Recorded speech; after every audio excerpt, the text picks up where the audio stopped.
I'm telling you, bro. Remix Maniacs go in. That is fine. That is fine. I will say this.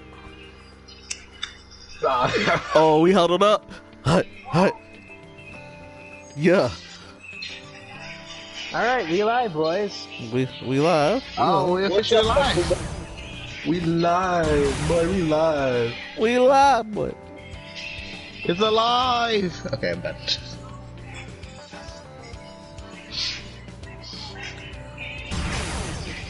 I think we have the same team setup. Huh, cool. Gotta keep that, That X-Men one got me. That X-Men. The X-Men one, the Spidey one, the Mulan one. Bro. That's remix Maniacs, bro. They go in.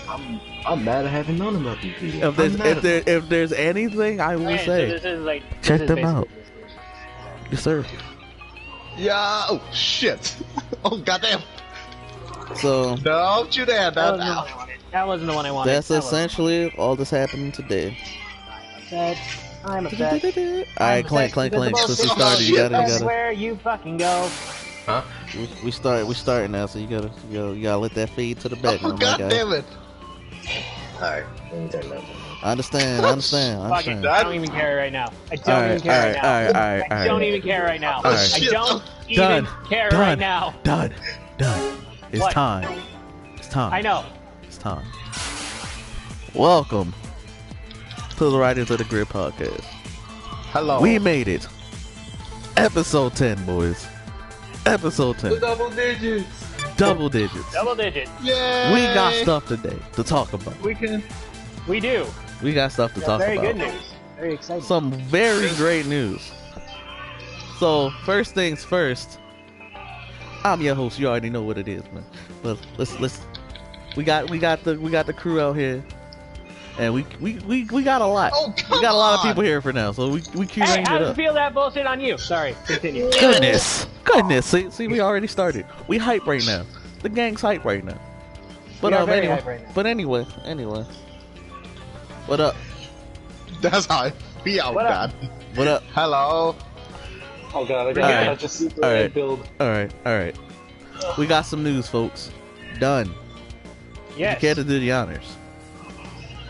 No fear! No pain! Oh shit. Kamen Rider Kuga has made it to Tokusatsu, an official sub. Oh yeah. Holy Yes, crap. That's true. An Yes, sir. official sub version of Kamen Rider Kuga. Download right now. We have I recommend you do. Ichigo. We are not We sponsored, have- by the way. We have Ichigo. We have Kuga. We have Super Sentai. We have Ultraman. It's time, boys. Get in the Toku. The age of Toku has arrived. And all it took was a global pandemic. and yes, it killer hornets invading, but we have the Earth Defense Yo, Force how for that. about that? How about that? You know how China deals with those? And I'm Oh, not making I this up. imported it. Flamethrowers.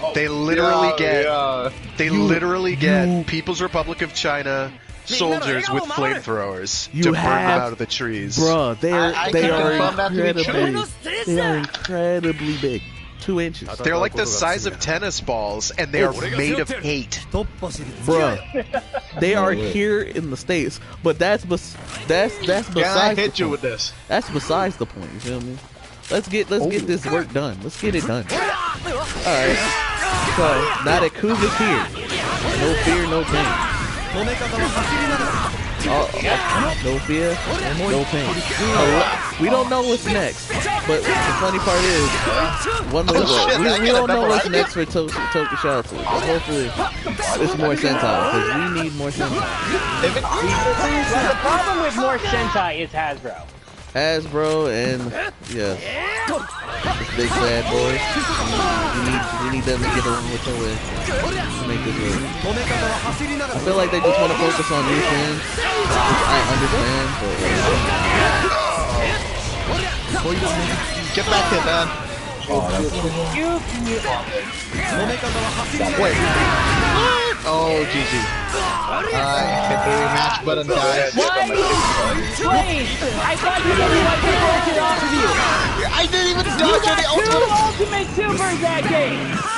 You got ultimate twice that match! Yeah, you did! Because I game fast! No, because it's bullshit! No! Okay, I think... I didn't go twice that time! Did anyone else? Anyone else that match go twice except Lady? Bruh. I didn't think so! No, I'm scared of newbie! Done. You're scared of newbie! You're hype, and I approve the hype.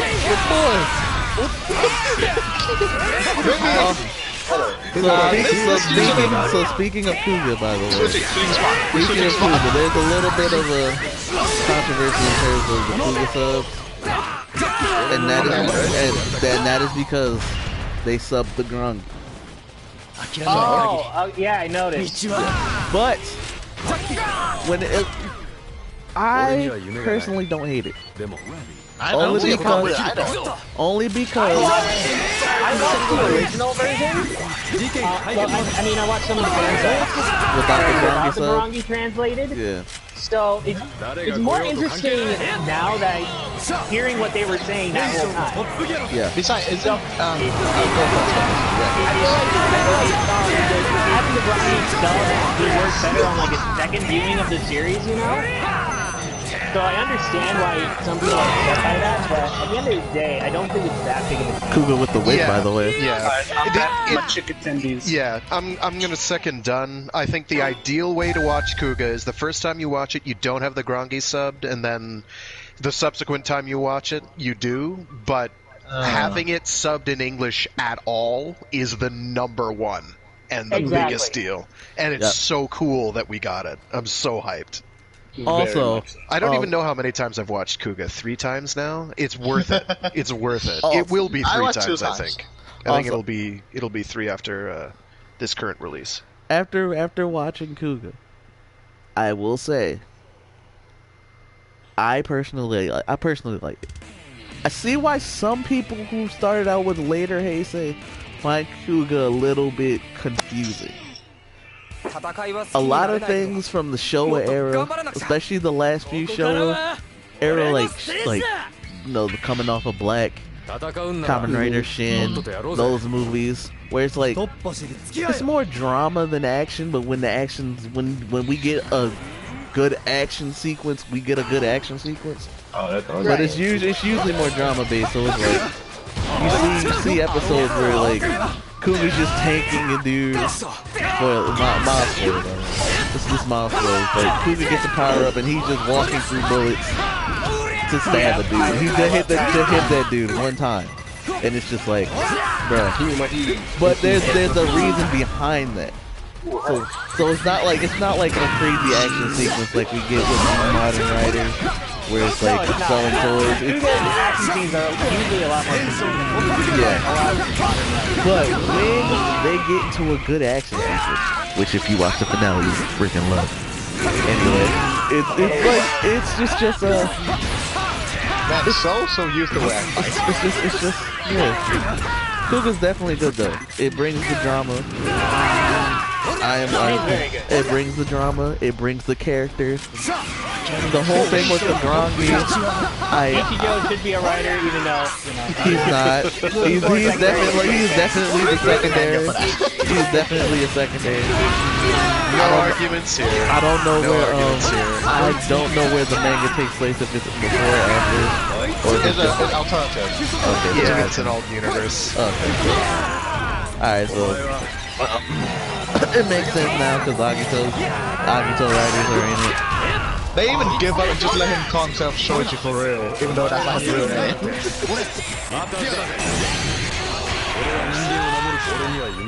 It's definitely not for because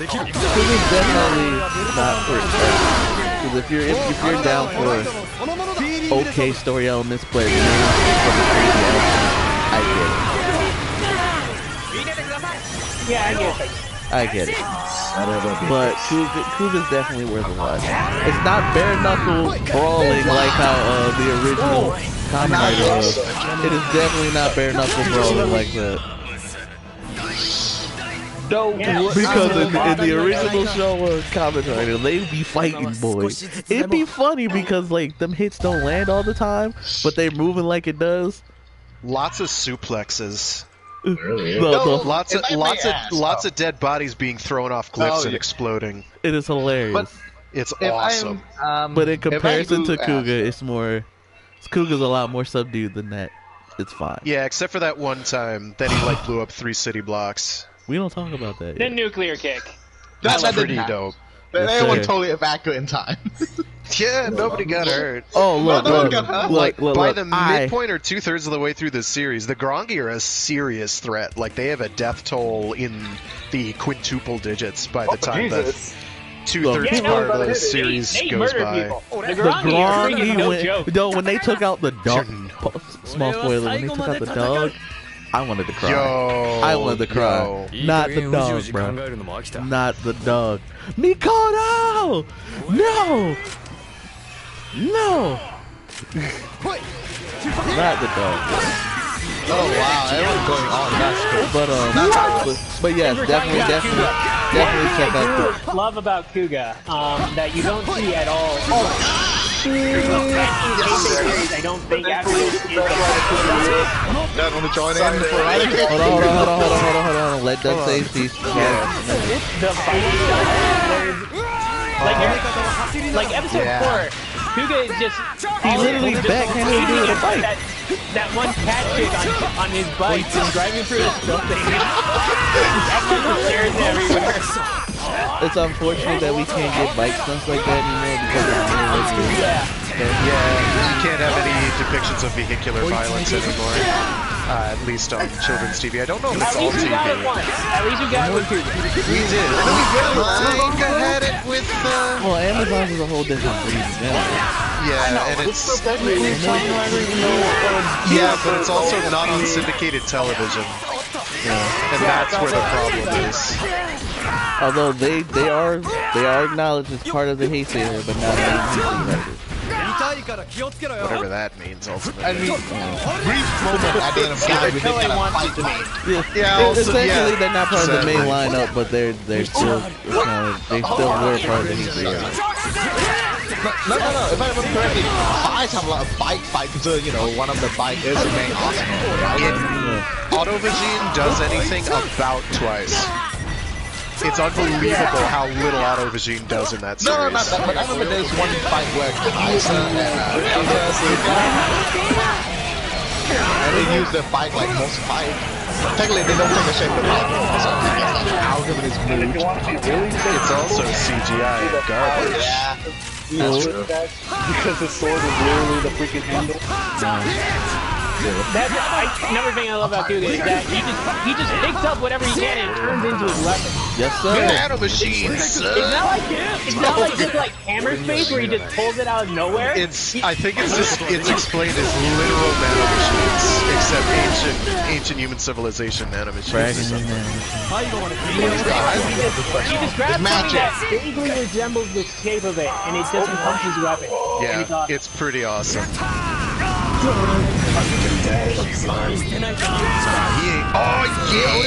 I was about to fire up. I was about to follow up. Let's go, Coda. Let's go. Alright. Dan, how you doing over on your side? I'll let you know in a second. Alright. I'm doing with the swordman here. Oh shit. That being said, What? No, that was. Oh my goodness. I hope you all enjoy Kuga, and I can't wait for the next Rider release, and hopefully soon next Sentai release. Yeah. From Shout Hopefully. Factory. It would be either 5 if they're going backwards, 5-man. If they're going forwards, Outranger. The funny, okay, so they did do Jetman up to Hurricane. That is a good Sentai point for a lot of people. And I finally got all my Shout Factory DVDs. No. Oh, nice. Yeah, I still need a couple. They also have Ultraman Leo. I don't know what other Ultraman they have. Is Leo out now? I think Leo is already in Shout Factory. Yeah, Leo was already with Shout Factory. Okay. They take a good choice to sub that one. Oh, another Because I bit of knew they news. had up through returns, but I didn't know if they Oh, come by the way, beyond. fact. Oh shit. Yes. Damn! He hit you enough to make you go down. Also, another bit of news. Subaru. I forgot how to pronounce it. Subaru. Well, Supra. Yeah, there you go. They've got the new generation of Ultras on their YouTube channel. Yeah, it is. I watch it already. I have 5 HP. I'm out of HP. Oh no. So you can watch Ginga all the way up to Taiga. Taiga? Yeah, Taiga. You can watch Ginga all the way up to Taiga on their YouTube channel. Preferably Ginga's kinda bad, but Ginga S kinda brings it back. Ginga S brings it back a little. But everything after that point. Good job. So, if you wanna watch some Ultras, some modern Ultra. What about you, Echo? How many Ultraman you watch? I watched all of these things, and I watched Tiga. You find it? I've been watching Tiga.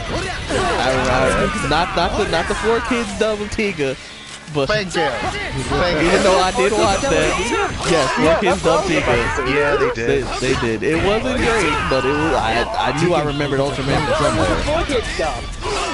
Oh, Jesus. I knew I remembered Ultraman from somewhere.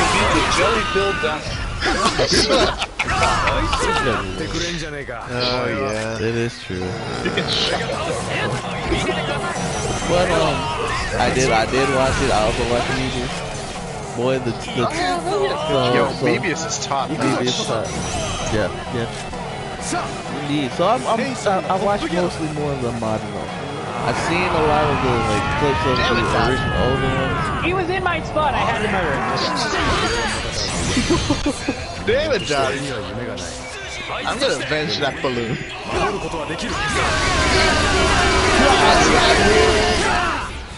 Jogger sympathizers. So, it is what it is.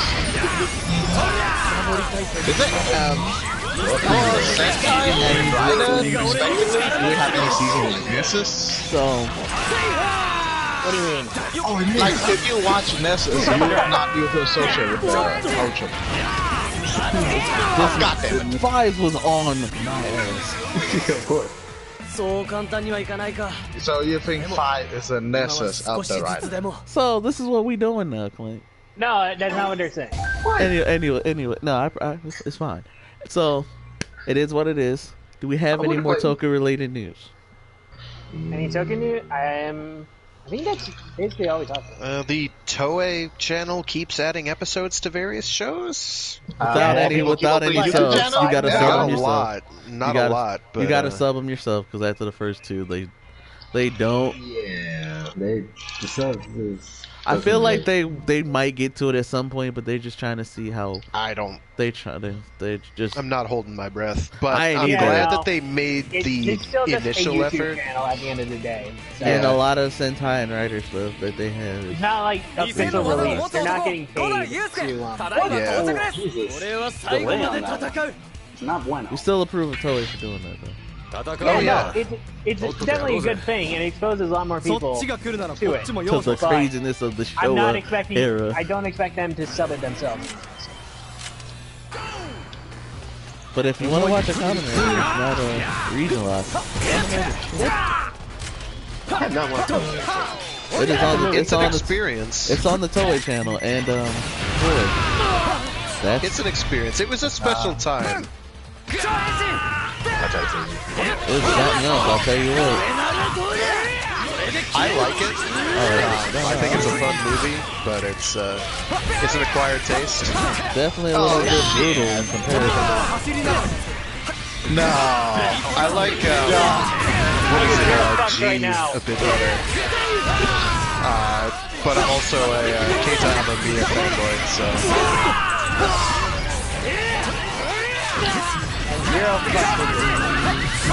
You got something.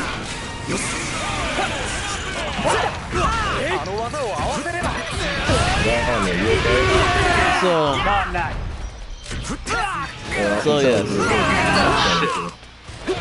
Watch the Toku. Watch the great setting. So I was about to shotgun you. I know you were. What? Oh shit! I'm trying to save you.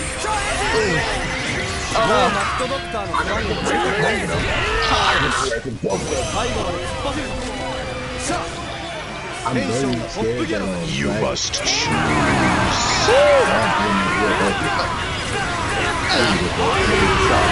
I'm gonna need you to stay alive. So, with that out of the way. Oh, that's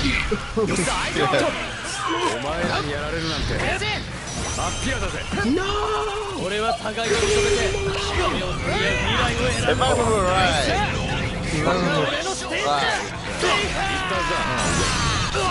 Oh yeah, Ego, wasn't you gonna ask something about like should something be popular on the West or not? That we're getting. Oh, motherfucker! sorry. That Not threw about me the off question. too. That threw me off too. Full 180. Oh god.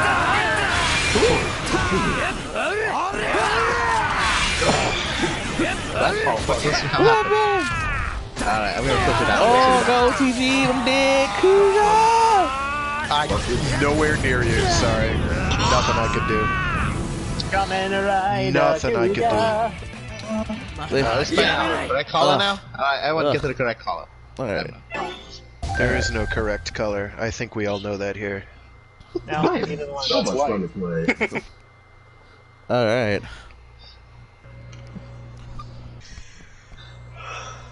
Boy, No fear, no pain, boys.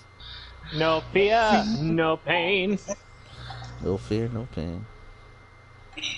I'm gonna be honest. When I first saw the news that it was that Kuga was being subbed, I started laughing maniacally like a maniac and shouting "No fear, no pain" over and over. Honestly, I just thought it was some sort of weird, untimely April Fool's Day joke.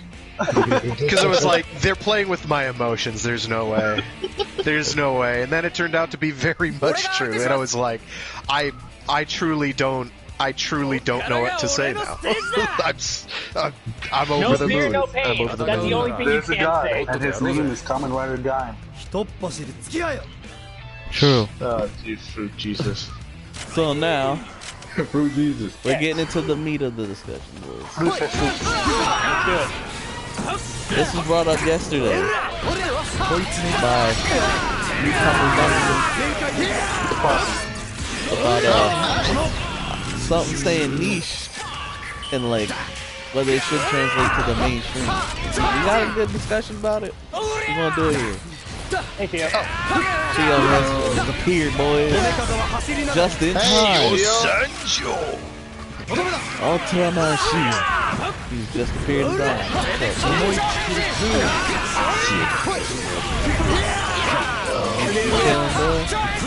Everybody's hype. Getting real tired of your shit. Kuka's new sub. So we all good. We're about to talk about things, whether things should like have the opportunity to hit the mainstream, or whether they should be like stuck in their own little niche. We're gonna be talking about the consequences of such as banning groups and all this other stuff. You might know a couple franchises, like myself, that are suffering.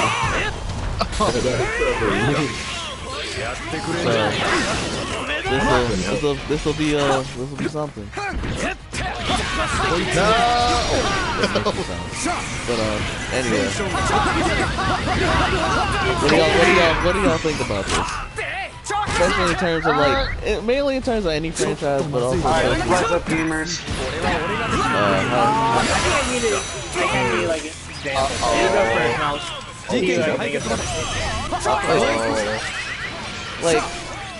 Like how we had like the Shout Factory subs and like people starting to get so like if that hits the mainstream, That's gonna hurt. like how would Like if everyone started watching. yeah, in a sense, would it change? It depends on how it depends on the toy. I think it's less if that I think it's less that the thing becomes popular, but it stays as it is, as opposed to them trying to change it to make it more. I think that's it. Yeah, because like we look at certain things. Like if something becomes popular and then whoever's in charge tries to capitalize on it, compromise the franchise. That's where you get it. But otherwise, I see no issue. And like there's a bunch of other things that like suffer as well because of it. Like when you think about fan input. Alright. We had a good match. Alright. When we think about it in terms of that was like kind of my bad. We think about it in terms of like certain franchises with like fans giving their input because something has gotten popular, and then it's like, hey, we liked it this way, and now it's like do it the way we want it. But then it's like hold up, because of that you're kind of creating an issue for said company and their creation of things. Perfect example is Sonic, by the way. Perfect example, and I hate it. I know, I like not the franchise. I love the Sonic franchise. I'm talking about what's like how they're treating it right now, because they want to listen to fans because they want them to buy it. But fans don't know what they talking about sometimes, and it's kind of detrimental to the growth of the franchise. You get a certain degree of forest for the trees. You get static. You get a lot of conflicting opinions, so it becomes whose voice is loudest, and that doesn't necessarily mean the majority rule in terms of.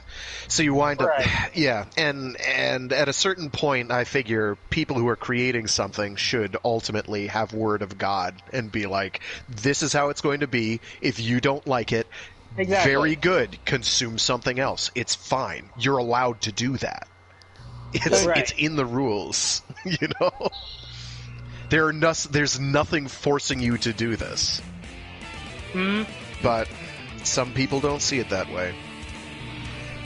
Indeed. What do you think, Shio?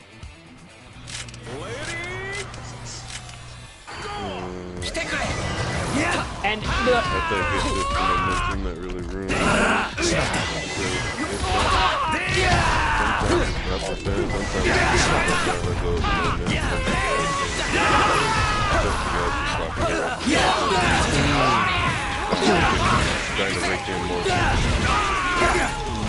What? Seriously? You got an example?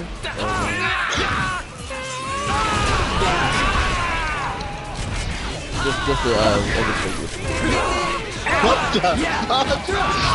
That's don't worry, I got fire. Burn the vampires.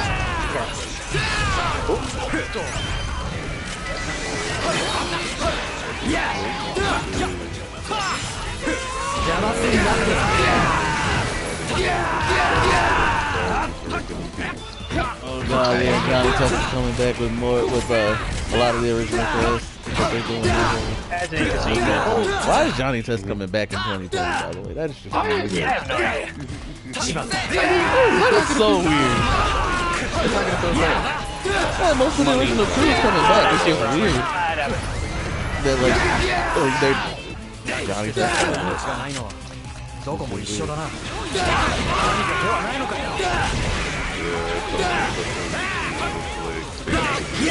Oh, that's a lost episode. From what I've heard, those are like just lost episodes. But they're still working on the actual thing.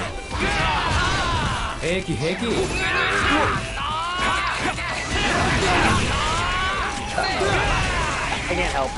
Also, I got fun. I feel like when people say like things like, yo, they niche so they can feel like a special snowflake or whatever, they don't want to see something turn into basically what My Hero says in terms of fandom. I love me some My Hero, but boy, that thing is that's all I can say. Yeah, I get. Okay, yeah, I can really see it. But as long as My Hero doesn't change to like cater those fans, at the end of the day, again, like we were saying, essentially word of God. If you don't like it, go somewhere else. It's the same, I kind of feel like how the Pokemon fans kind of feel though, in terms of like the dev said, since they have so many, I understand why not everything comes back at one time. I get that, but then you got the whole thing of like, let's not support it now because not everything is here. But it's like, it's their first time doing it. You gotta give them some time. You feel me? I don't know. It's just one of those things, man. It's definitely one of those things. Pokemon fan games are bases made will be on fan a. bases at the end of the day. Sadly, they will. As long as the creators do not compromise their visions to cater to the more toxic parts of their communities, I think everything will be good. Here's looking at you, Ruby. Wow. Okay, I didn't call him out. I'm calling Rooster Teeth out on that. That's some bullshit. That's you, Echo. You calling him out. Look. Well, they said everything. Ruby, so. They said everything from Ruby's plan from the beginning. Bullshit. Okay. Bullshit. Isn't the head director like die or something? Yeah, How would that Monty has unfortunately passed. That was a long time ago. Yes, that was sad. So honestly, the show was just made for him to have the fight scenes, but now it's just like fight scenes ain't even that great. Like, what is really going on in terms of Ruby? We don't know. The plot is pretty ridiculous over there. Giant weapon. Is it always ridiculous? Bruh, it was a lot better when that was the plot. I mean, is it still a plot now? Or are they switching wearing like machine guns? It's got that whole aspect of it. It's honestly, the fight scenes aren't as great as they should be. But I understand but also, not just Ruby. There's a bunch of like, stop listening to the vocal minority. Stop it. Especially when you ruin a show for ships. Stop doing it. Especially ships that come out of nowhere. Legend of Korra. I'm talking to you. Okay. I'm talking to Legend of Korra. I said the show was like good or something. Bruh. Wait, is that show not good? It started out well. First season was pretty good. After that, yeah. It started out good. Get out of your spot. We're pushing him back to his own spot. Oh, there he is. Can he not move? Does he not have legs? But also, there's just like a bunch of other shows. It's just like, bruh, stop. Like, when you cater to the vocal minority, it just causes a bigger split in the fan base. Taking it back to the Sonic example, we have the classic, we have the classic fanboys, we have the modern fanboys, and then we have a split in the modern section where it's like, we like the adventure formula, we like the boost formula, but it's like, Sega can't even experiment anymore. Because they say things like, yo, we don't like Sonic's friends, because they're associated with a gimmick that they were trying to test out and try to make it work for said, like, Sonic, for said Sonic style. Look at the early Adventure games, Adventure 1 and Adventure 2. Look at Silver the Hedgehog's gameplay in Sonic 06. They're trying new gimmicks, they're trying things to make it work in the Sonic world, but it's like, the backlash, the complete and utter backlash from it, and sometimes it's also their fault. They sometimes rush things to fit to make a certain date, to fit a certain window, and it's just like, nah, Sega, you can't do that.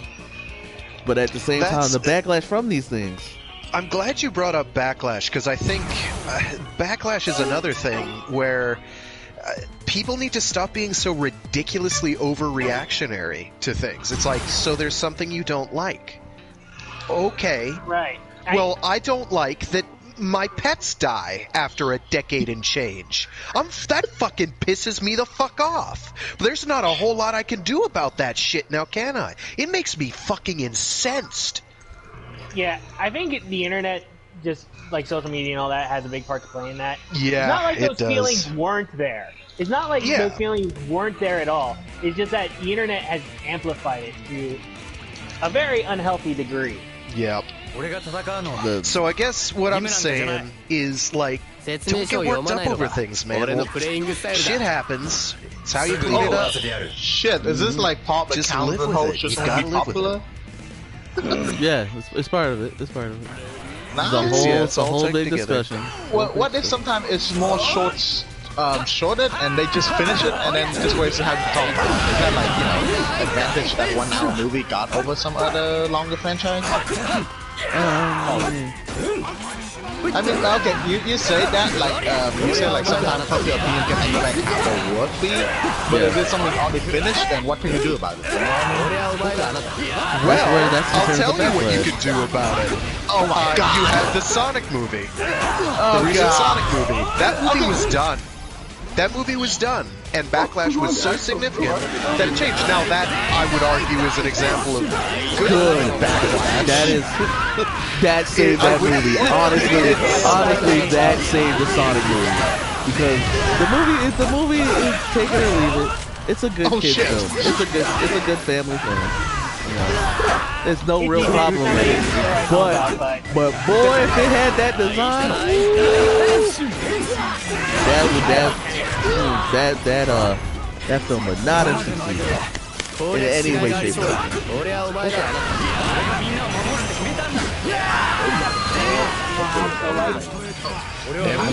I'm dead. I'm not. It's okay. Come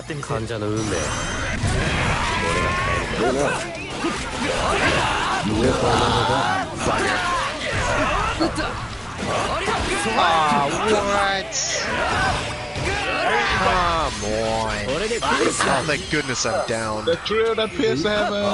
I should really watch you and Lana how you Nah, you really don't. Just watch Getter Robo Armageddon. Also, when it comes to also I think nostalgia also comes into play when it comes to this type of subject, especially when you think of especially when you think in terms of what we have with like Western the Rangers. It's like they won that game. Let's get back to the Mighty Morphin thing. It's like, bro, because that definitely kills it because there's no room for experimentation, which is why like from the ending of Turbo up until RPM, those are considered some of like the favorites. And I say ending of Turbo because you gotta at least know the ending of Turbo to make for In Space to make sense in some shape or form. So technically, it's really from In Space. And that's the thing. That's when it's at that point. I'd say after In Space, like Lost Galaxy on. That's the point where they adopted. What? Okay, why am I okay? Hold on. Before I get back to my point, we have free Fizes and 1x8 in this match. Okay. All right, you guys can't see it, but we have free Fiz and 1x8. Okay. I'm the low man. So it's X8 versus the Fiz Raiders. I got you. Okay. But, back to my point. Yeah. Blaze, I'm gonna need you to stop talking to me. I'm trying to think of my point here. Yeah. Okay. Yeah, I didn't say anything to you. Blaze. You're watching targeting. me, He's waiting targeting. for me to be done. Yeah. Hold on. Let him get his point across. Let him get his point across. fine. Let him get his point across. I'm Okay. sitting here. No one hit That was done. the point where Lost Galaxy on to RPM. That was the point where they adopted the Super Sentai thing of like every season is essentially self-contained. No, you And fight the other those are the fights. favorite seasons because they're contained. They're one story. They're arc, and that's it. They're connected in a way. They're still connected in a way, but it's like every Yeah, team. but you don't hear like morphing grid every 2 episodes. And you don't have the same team take over a different power set every time. Exactly. It's new characters, new powers, new Zords, new everything, and that's why I love that era of Power Rangers. That's what got me originally started in Toku. Okay. Hold on, not yet, Blaze. I'm gonna back. I know. Take your back time. up, back So up. Okay, let's resume. okay. Alright. So does anyone else like in terms of nostalgia affecting like popularity and niche type things? Anybody else got a thought to go along with it? Clank, Frag, Kazan, Shio, Blaze. I have some, but I'll probably wait later. But I want to be the last. I want to go first. Okay. How about a newbie? You guys have anything to add for that? Honestly, no. I'm glad you brought it. If you guys are new, if you guys are gonna be here, you should talk. Nah, I didn't direct anything to him, so that was on me. No, it's not. You shouldn't need to. Like I told him, everybody's got to get their point across. Like, cause I want the core dudes to get their point across, and then the newbies just like they chime in whenever they feel it's necessary. Cause I know they got some thoughts on things too. Just to be fair, no disrespect.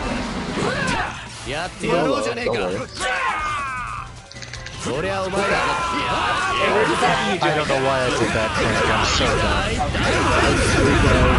I have made mistakes. They hurt so much. Nice one. Oh shit. If we're talking like how nostalgia versus new stuff, we have a very interesting case study with FF7R. Oh yeah. Yeah. Final Fantasy VII remake. That is Nostalgia, the new stuff. We won't go into spoilers. Oh right? no, we won't. But Okay. this is very divisive from what I've seen. It is, and it's that same thing where it's the nostalgia. I think is the main thing that is why people are hating it. I think that's one of the driving factors behind the hate. It makes sense. But like at the same time, people have been living with this story for 23 years. I obviously didn't play it back when it first came out. I was like 2 years old. So you can't blame me for not playing it the second it hit US. I blame you. It's all your fault. but at the same time, they've also said it's more of a retelling. It's not things. Right. The story, the core story is still there. It's just added details and It's a things. remake A sequel. lot of the fault on that, though, I think falls on Square Enix because they had been hyping The up. marketing, We're remaking, like one-to-one remaking in separate parts. Yeah, it definitely marketing for like the last 10 there. years. Marketing Like made since a the goof there. PS3 came out, they've been hyping that up, and it's just like that's not what you've delivered. You've delivered something else. Now, what they've delivered has its own merits. Like it's not, a very fun it's- game. I'm still working. I haven't finished it yet, but it's very fun. It does what it does, and I don't think it does anything particularly poorly. I don't own it, but I've played a bit of it at a friend's house, and it's a thing. Like, I don't hate it, but I was also not especially invested in Final Fantasy VII to begin with. I'm a Final Fantasy VI boy, so That's okay. 4 and 6 are like the holy duology for me. They're just so good. Real quick. I'm pretty sure everyone has their own favorite Final Fantasy. Oh, absolutely, So, and like- you're allowed to like it. Exactly. Yeah, If you like we Final all do. Fantasy VIII, you're allowed to like Final Fantasy VIII. Like- This is judgment Hey, free. that's me. If you like 13, love 13. That's also me. I was like, I will- before I got I'm started. going to It- disagree with you if you say something like it's objectively the best, but I will say, you know what? You're allowed to like I what you think like. Final 13 is the best at all. I just like it. No, Yeah, that's not what we're saying. That's not what we're saying. I know. I know. Because like we can kind of relate We're it all back good. to Toku, where it's like there's a season, no matter which Toku you watch, whether indie Toku, Korean Toku, the main big 3 Toku, same with anime. There's a season, there's a show for everything. Dude, I can Like how there's a Final Fantasy for everything. Everyone has their own favorite Final Fantasy story, main character. People love Lightning. I personally, I'm not really a big 13 guy, but I respect Lightning. You like Lightning? Go ahead, do you. But she made me mad at the city. I will tell you that right now. What did you do in the city? She's dumb strong in the city. Okay, so power ship. Okay, fine. I thought it was a character thing. Oh no. She pissed me off. Like I like Final Fantasy VII. Cloud, my boy. That's the game I like the most. People like 15. People love 9. Do they? Yeah, people I'm love not them. gonna knock it. I'm not gonna People knock love it. that. I didn't like 15, but I'm always That That was for other reasons. It had It had nothing to do with the characters. Yeah, people love Bond and 12. You know, people love the MMO versions of the MMO Final Fantasy. Yeah, people love Tidus and Yuna from Final Fantasy. I like what they tried to do with that. In terms of here's a guy who's... They basically tried to do Final Fantasy Tactics again, which... People love Tactics for me.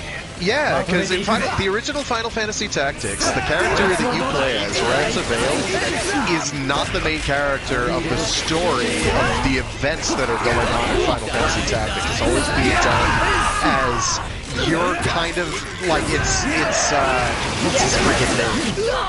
I can't remember the character's name right now, but he's like your character's childhood friend. But Delita, thank you. I could not remember his name. But he's the main character of the story, but you see him like 5 times. And all these events are going on in the background. And you're part of them, and you're kind of dealing with the ramifications, but you're kind of this background story of the events of this series. And Vaughn is more directly involved, but it's like, he's not the main character of Final Fantasy XII. He's the person you play as. Yeah, no, like... And I liked the idea. Yeah, I liked the idea. I was kind of dodgy on the execution. I guess because I wasn't super into the Gambit system, though it was kind of cool. Gambits are very complicated. Yeah, it was fine. Like, it wasn't bad. Like, I can't run that. it just wasn't to my taste, and that's allowed. You're allowed to not like things. You can have strong opinions. Just don't get super pissy about it and try to put your views on other people. Exactly. In terms of like, Getting back around to our whole fandom discussion. And also, let's not gatekeep. Toki fans, please. Yeah. Let's not gatekeep. Don't do that.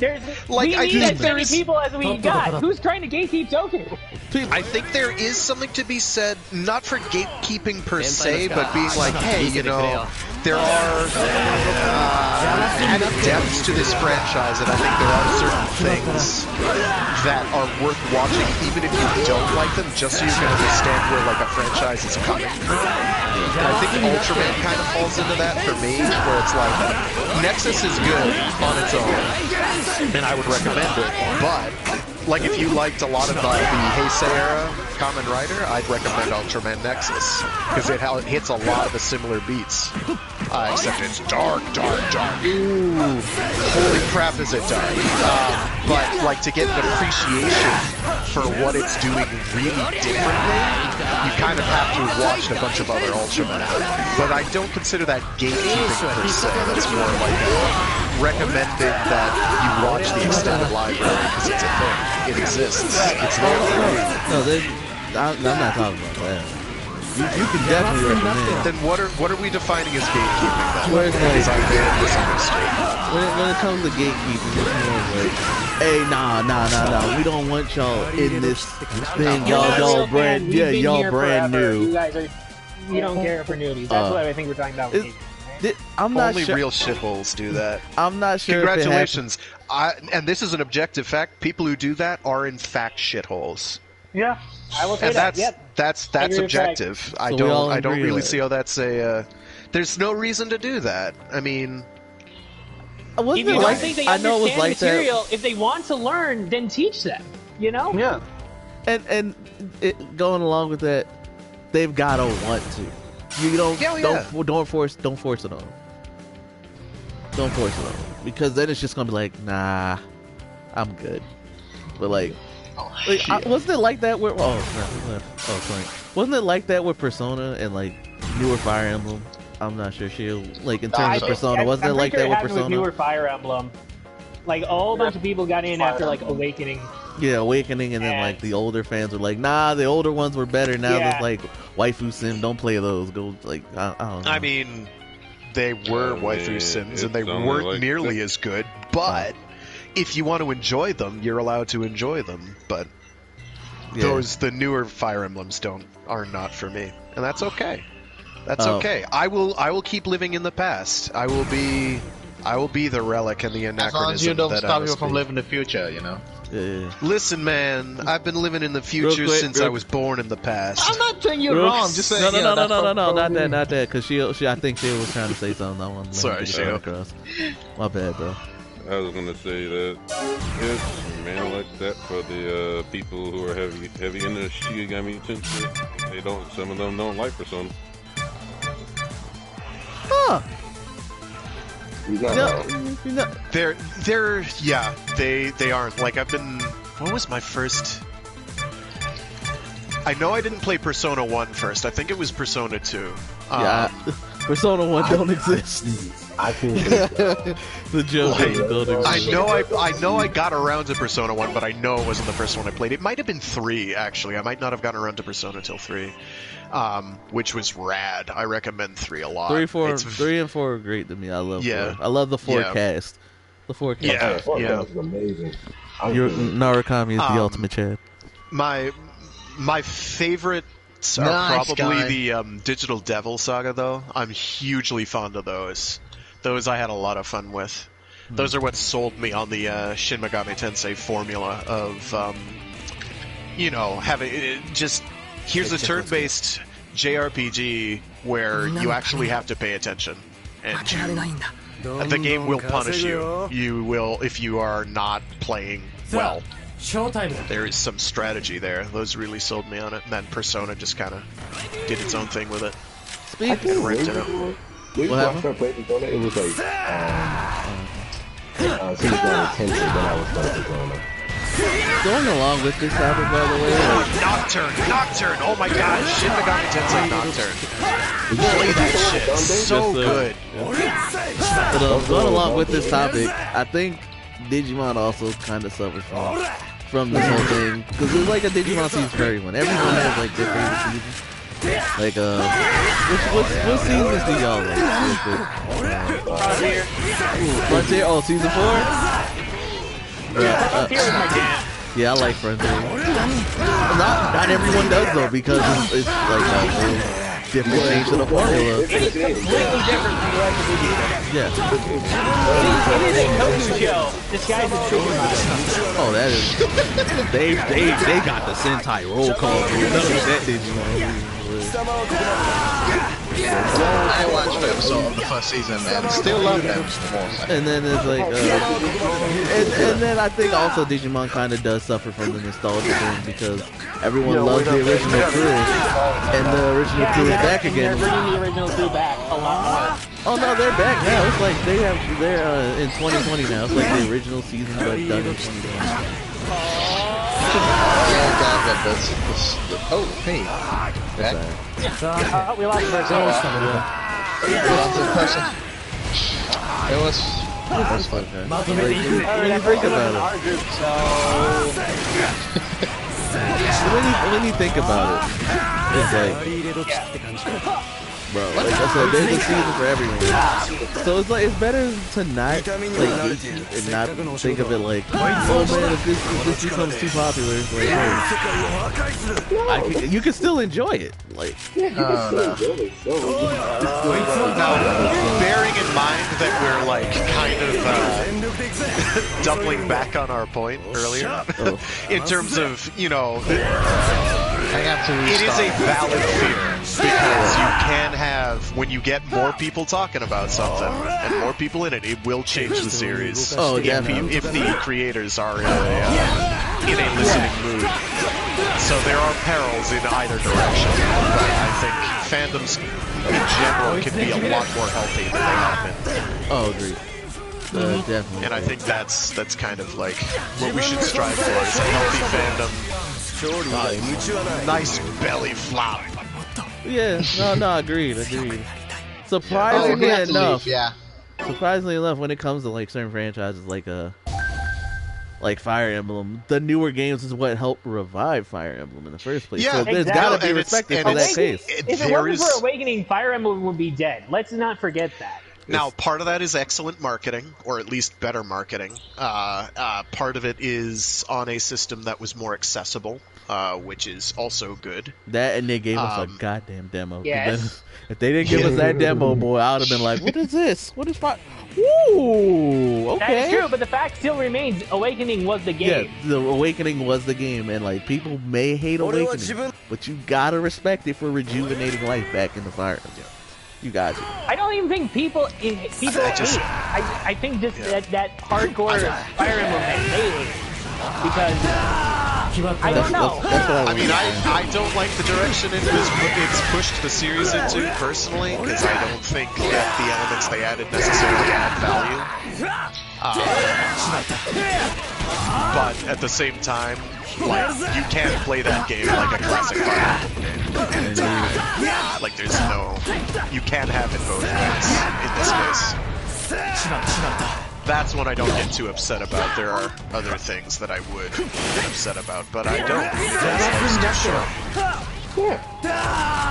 Is that what you're gonna say? Awakening is the only Fire Emblem game I definitely recommend the one on GBA.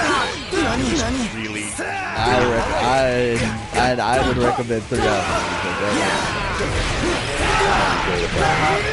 What did you say, Echo? 3 houses, Fire Emblem. 3 houses.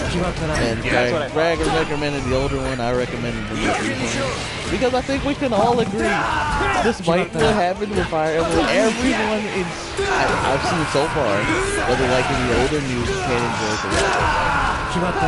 It's one of those that they all can agree on because you can play.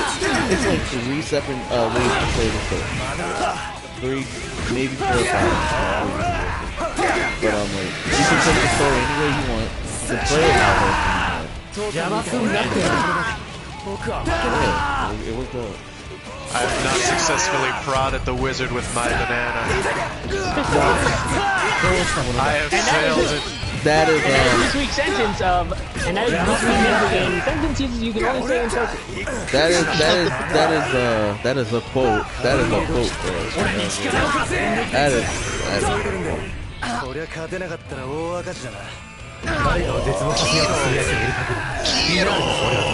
Oh, that's gonna hurt. Oh, that's gonna hurt. That is a quote. I've been damaged. But when we think about stuff like that, like I said, just take it back. The fandom don't know what they want. They don't know what they want. No, the fandom sometimes don't. Like that. That's why it's like. It's not. Creators can listen to fans. It can happen and it can work. It's just you're never gonna please everybody. You know. Really not. And at a certain point, the developers need to please themselves and feel pride in their work. I know that's a joke in the modern video games industry and media industry. Hey, yo, Naughty Dog. Fuck you. Okay. That's not even out yet, but okay. No. Sure. I'm just talking in general because their general stance of late has not been conducive. Can we talk about why they discussion. don't? Can we talk about why we don't? The Naughty Dog don't want to do more fun cartoony games and want to just make fucking movies on disc. Fuck Naughty Dog. The fuck is wrong with you? But anyway. Oh my god. I got feelings, bro. What happened with their next games, from what I'm hearing, is not What's the next game in there?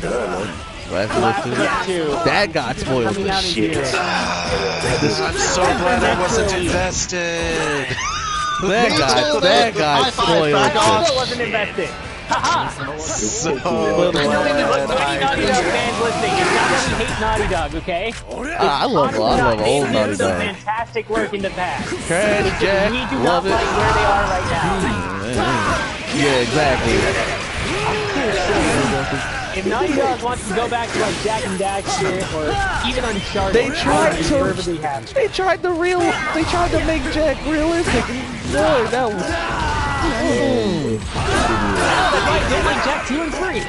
No, that was fine. After Jack 3, they tried that. As in, they tried to make it look like Uncharted. Artistic wise, like it wasn't cartoony looking no more. It's a big knock. Shoot.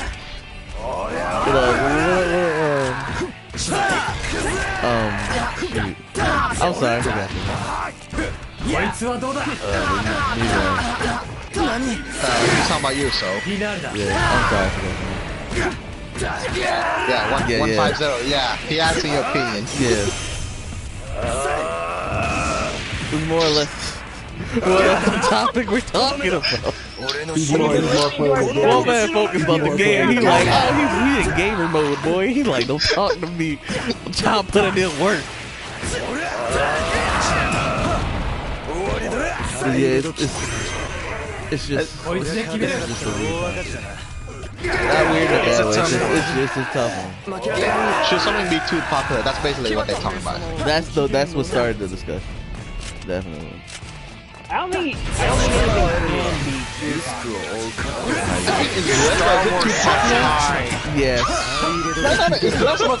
Not because of popularity. That's not because of popularity. That's because they went in there without a goddamn plan. Alright? Isn't it called because they let fan drive too much? Stuck to that plan, then everything would be fine. And they listened to the fandom, and that was a fucking problem and a mistake. So, because these people clearly know how to direct a movie. No. Their problem started before the backlash to Last Jedi. They went into the trilogy.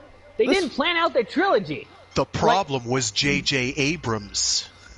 Can we talk for a minute about why we hating Mace Windu? Can we talk about that? We're not talking about Mace Windu. Mace Windu wasn't in the new series at all. Why do we hate Mace Windu? We're telling Ahsoka like it is. You missed it. You missed it. All right. So apparently, newest episode of the Clone Wars. Oh, the Clone Wars. Yeah. Okay. So Ahsoka spoiler alert. All right. I think Ahsoka brings in Darth Maul or whatever. She's talking with the council. She's like, you remember how she said she wasn't a Jedi? Remember how she did that whole thing? She's talking to Mace Windu and like they're having this conversation about things. And you, like I said, you know how it's leading up to episode 3. It has to. So each side's keeping secrets. The Senate, the council, whatever Ahsoka knows, everything everybody knows. So Ahsoka refers to herself as a citizen. She's doing her thing as a citizen. And then I'm guessing she's asking for a little more info or whatever. She's trying to figure out what the council's doing. And Mace Windu effectively says, I don't have to explain myself to a citizen. And keeps it moving. Like the pimp he is, right? Everybody is treating it like, Mace Windu, how dare you attack our Queen Ahsoka like this? The simps are out, boy, for Ahsoka, and it is ridiculous. Mace Windu has got nothing but hate over the weekend. Why? To be fair, just having no context, I again haven't watched it, but just based on your description right there, he kind of sounded like an asshole. But okay. I don't have context, just based on what you've told me. So what winds up happening is this Ahsoka character has largely gone her own way and largely decided to not do things by the Jedi. Seasons, back when they actually aired, so I know who's she's not doing things by the Jedi Council playbook. Right. And she has declared herself to be an independent entity from them. A citizen of the Republic, if you will. Right. And so what Mace Windu is saying is, we're the Jedi Council, and we control a lot of policy in the background, and we juggle a lot of eggs, and if you are not going to play ball, I do not have to play ball with you. Right. It is simple. And I think it's fair as well. In that way, Mace Windu is he has no reason to tell Ahsoka if Ahsoka's not paying a Jedi right now. Hold on a sec. Double Meteor, boys. What the fuck is this? Alright, anyway, continue. Raven Forze versus Double Meteor. Someone's gonna get stopped. But anyway, continue, fellas. So in that way, it makes sense. I mean, it definitely makes sense. You don't need to give him hate for that. I get why. People might see him like as an asshole. But at the same time, Mace Windu is justified in that if Ahsoka is not being a Jedi. Yeah. He's not playing by the rules. He is justified in that. Exactly. But it's okay. Call him an asshole if you Oh want. no, they're not calling him that. The thing that's saddest about this is that this is a children's show and not exactly super deep and subtle, and that people aren't like seeing the broader context there. It's a little frustrating. Yes, sir. Like these shows are like they tend to be made so that anybody can watch them, including adults. But like, come on. You get worked up over a children's cartoon, folks. Stop it. We know, we have experience. We're scientists. We're experts in our field. There's definitely like things when it comes to like media for kids and stuff that people do not give kids enough credit. And then like, There are shows that do give them credit.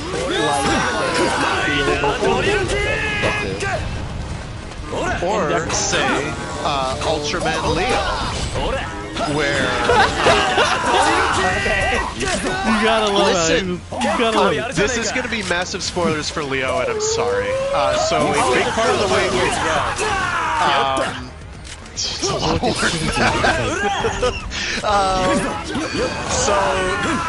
About 2/3 of the way through Leo, there is an event that occurs wherein the entire science team, or monster attack team, whatever they're called in Leo, I don't remember. The people who back up Ultraman and are nominally supposed to defeat the kaiju, but Ultraman usually winds up doing all the work, basically all get eaten. All of them. And die. Like they don't live. They do not live. They die. So this is like, that is a dark, serious topic. Another one, my favorite example though, is I think it was in Taro, or was it Leo? Shit. The Bird On episode, Blaze. Bird On. Blaze has disappeared for the moment. Shit, Blaze, you've let me down again. I can't remember if the Bird On episodes are from Ultraman Leo or from Ultraman Taro, but it's based the basic Blaze setting. Is Trey Gear right now. Yeah, fucking Trey Gear. Bird On is Taro. I have my mic off. I'm sorry. Well, Where you thank at? you. I was shouting to you and you didn't listen. I'm like, what the hell's going on with the him? Bird On episodes, thank you very much, Blaze. I do appreciate it. In all seriousness, You're it may welcome. sound like flat affect, but thank you. I couldn't remember. I do appreciate it. But the Bird On episodes are great. They're horrifying. So basically, this giant murder bird kaiju comes out of a volcano after however many million years of sleep, and is hungry. He's got the early morning munchies. And, well, let's just say that there's all these, like, weird, boxy, crunchy things filled with squishy, meaty bits everywhere. Call them cities. And so it basically goes on a rampage and starts more or less eating cities worth of people. And, through all this, you're dealing with, like, a kid who's lost his parents by being eaten by a monster. And it's sort of dealing with the concept of tragedy through this lens. And it's like, it's really mature in that sense. Because you've got, like, you're dealing with loss. You know, how do you deal with loss? Heck, even the goddamn Rugrats gave kids more goddamn credit. In terms of like mature content, but it's like, and by mature content I mean story-wise. We talked about the loss of Chucky's mother in Mother's Day. I forgot about that. So like, I did not remember. we talked about like when Chucky had a freaking pet pill bug and it died. We talked about that. Look, do not sell these kids short, but do it in a way so that they understand. Don't just like make it dark for the sake of dark. Please. Exactly. Although you can do that too. It can be kind of hilarious. It can also be kind of cringe too. It's usually cringe. It's the It's like it can be funny, but it's like not for the right reasons. Any specific exhibit A? What do you got? No, I mean, do you have any specific exhibit in mind right now? I know, but for you. No, you want him to say, Like when they Ultra 7X. Oh, there we go. He was waiting for that. He was waiting for that. Ridiculously edgy, and there's no point. It's like, let's be silly edgy. I'm like, come on. Dude, it's your turn to help me. I remember somebody though. Is the main character for 7X is the guy who play freaking G3X? Because he looked like it. I don't think so, but he looks kind of like him though, doesn't he? Yeah, I know, right? That's why I'm like, is I'm he? gonna have to double check that. I don't think it Kamen Rider is. G3X? Yeah. Yes. Makoto or Is some Hirowa? I forgot his name. Damn. Yeah. Makoto. I think it's Makoto at the end. Alright. Yeah, so Kazan. I still remember what he did though. What do you gotta say? What do you gotta say? Then I'm gonna bring it back to Shio, see what he gotta say, and then we'll move on to the next part of our discussion. What up, Neon? Welcome to the podcast, bro. What's good? Congratulations, Neon. You have entered into a realm beyond understanding. What the fucking hell are you doing? Can we put Frag in Team Fortress 2, please? Okay. Valve wouldn't pay me enough. Cause I'd have to put up with their goddamn friggin' library He should not be a interface. character. He needs to be a special voice pack for every character there. Who said the Frag announcer pack boys for Smite? I'd do it. Yo, if somebody would pay me, I'd do it. Absolutely. See, he doesn't mind. I'd do it. I'm willing to admit that I'm enough of a whore. Oh god. But Not a anyway. Smite fan, but that's got nothing to do with Smite as a game. It's got everything to do with the company. And how they shouted me out my tribes. But yo, anyway. I don't remember now. I'm just making mouth noises. I'm sorry. Lucille, It's like all I'm good. you got anything to add, bro?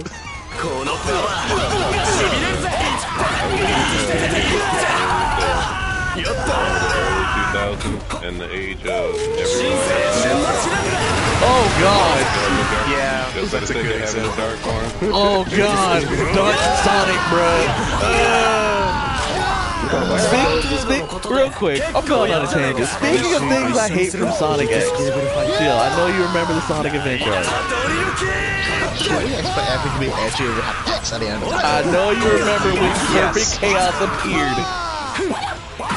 2 seconds after Perfect Chaos appeared, it's okay, Sonic. We evacuated the whole city. No, you fucking didn't! You didn't even know Perfect Chaos was attacking. You can't tell me that you evacuated the city. You. When you They're think dead, Chip. you can't. Freaking Chris's grandfather. It's okay, Sonic. We evacuated the city. Dude, bro, even Ultraman and Super Sentai don't even go through that bullshit. They don't. They do not. We They- did they- those massive ultra fights and everything. And it's just expected that either people are there or there's just no one there at all. There is collateral. There is collateral damage. Even in the Adventure 1 video game. Let you eat that whole thing. Even in the Adventure video game, bro. There was damage. People were friggin' gone. People were dead. People were walking in the streets. The Perfect Chaos is just oozing out of everywhere. People are dying. It's just the remnants of that city. The people who are like still alive cheering on Sonic for him to go supersonic. But in Sonic X, we evacuated the city, Sonic. Go save the day. No, you didn't. Ain't no way you gonna predict Perfect Chaos showing up in the matter of seconds. Ain't no way, bruh. Ain't no way. I Also, mean, Chris come Thorndike, on. you can die in a Echo. fire. How dare you? How fucking dare Echo, you come on, ditch don't be your too mad. fans? You ditched your friends and family for Sonic. No, how dare you, bro? You had your parents loving you. You had your grandfather loving you. You had friends. You're out here talking about, nah, man, I'm lonely. Nobody loves me, bro. What are you talking about? What are you talking about? And then you did it all We for did. goddamn Sonic, bro. No, nah, cut that, bro. I think everyone is at a nerve hit today. Oh god, I hate Sonic X, bro. They had some good ideas though. The Sonic Battle arc was good. The whole Meta X arc was kind of good.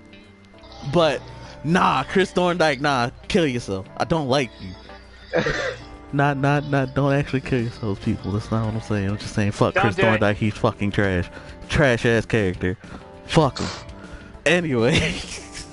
Tangent done. Is that with the saguaro cactus attachment? Okay. That was a tangent. Yeah. No, I just hate when they do things like that for the sake of censoring. No, you're not censoring. Yeah. You're being a little fucking shit for kids. Look, like Super Sentai and Ultra, they, as far as I know, they just don't acknowledge it. They're just like, well, they just don't talk about it. Ultra used to acknowledge it. I mean, the Bird On episode is a great example. Bringing it back to usually they'll have like a scene of they're trying to evacuate the city. Sometimes that isn't working. Sometimes it is working. It sort of depends on the series. It is series dependent with Ultra. Sentai, well, Go-Go 5. I mean, Go-Go 5. That was the rescue series. That's the entire point, is trying to save people from the disaster. So that one has it in there. Others largely do just not acknowledge. I know, because it's easier that way. It's like, just so don't think about it too horrible much. Don't think about it too much. Yeah. You know things happen, but don't think about it. Since we're bringing this up, Ryu's Soldier, their ending had some very heavy damage, and there was a whole thing about them dealing with We love Ryu Soldier over here. Ryu Soldier. Watch that shit. I still have to get around to it. I will, I swear. Bruh. Even Drive acknowledges some things in their show. Drive does it. Kamen Rider Drive? Yeah. Actually, does anyone actually die in Drive? I don't remember people dying. Being seriously into hey, no spoilers, please. Collateral damage. I'm talking basic civilian life. No spoilers. I am just saying. I'm talking basic civilian murder death. Where people are getting killed. They bring it up when they talk about the slowdown. What happened? Freaking Blaze out here with the spoilers, Blaze. No, chill. People still want to drive. But then there's like, they bring it up during the slowdown. I just feel things do not make sense. Bitch, I will slap you. Falcon, what, are you reading me? Go ahead and slap me. But it's like, I'm just sitting there listening to him raging on, like, yeah. Sonic actually trash. I told you freaking Trade Gear just brought him over. That was your reasoning. It didn't have to make sense for the... Then why don't you accept the 2-second evacuation thing, huh? Because that's retarded. Oh, okay, then this one's not retarded? This makes sense. You see Trade Gear literally pull him into the goddamn world. There's a key difference. Take a knife, stab him in the foot. Hold on a second. So you want me to watch them evacuate at super hypersonic speed in perfect chaos? Want me to see that? Yo, Barry Allen could have done it. Yeah, I was gonna say, they did that. Perry Allen could have done it. Sonic's got to step up his stupid game. He's slow. But they bring it up all the time, bro. Mike made me lose my goddamn point. Yo, she'll take over real quick. I forgot what we talking about. Friggin' Blaze over here being dumb. Welcome to Tangent Lands. Oh, Blaze, what the fuck? We control the horizontal and the vertical. Oh my god. These are the outer limits. Friggin' Blaze, man. Yo, oh, right, we're talking about collateral damage and such. In terms of Drive, they talked about it during the slowdown, how people got hurt. But nobody dies.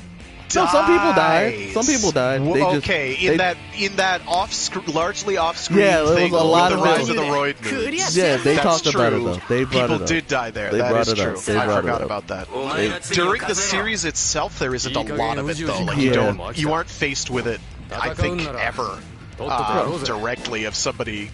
Or doesn't occur. They were wait. Wait, actually, no. There were a couple victims of the roid moves. They were a couple victims. Right, but they don't die. They're just sick for a couple minutes until the roid mood is murdered. No. Some of them did die. Some of them did die. Which ones? I do want to know because I want to find out. I think if you buy like most anyone the roid moves It's implied that the roid move kills them. The roid move does. After they copy them, the roid move will kill them. Like there was that one dude who was going to copy the tech guy. Like real quick. Spoiler alert. You're right. When they copy them, they do. You're right. He was gonna kill him, but then they became best friends over him. Yeah, that's right. I forgot the ones that do the copying are killing a dude. That's right. Thank you for reminding me. I knew there was something I really liked about Drive. Pretty early in the series, so yeah, then it becomes the standard writer. Drive is still good. Watch it. It is super good. Like, it's definitely one of the best. I will say. Sorry for the mild spoilers. Watch Drive. Episode 2 or 3. Pretty early on. Yeah, but this is. I'm trying my best not to. I'm doing my best not to spoil it. I just told him to watch whatever. Because I'm still trying to wait on How far are you, Chief? Yeah, he's not that far. So. Where did that kid decide to go? Yeah, I think he stopped at like 10 early. I'm not sure, but it's still early. It's still early. The Q episode is probably a spoiler. It was a spoiler, but it was like you gotta watch the context of the episode. You gotta watch the context of it. It's really deep. Because then it makes you it's one of those that question the enemy factor.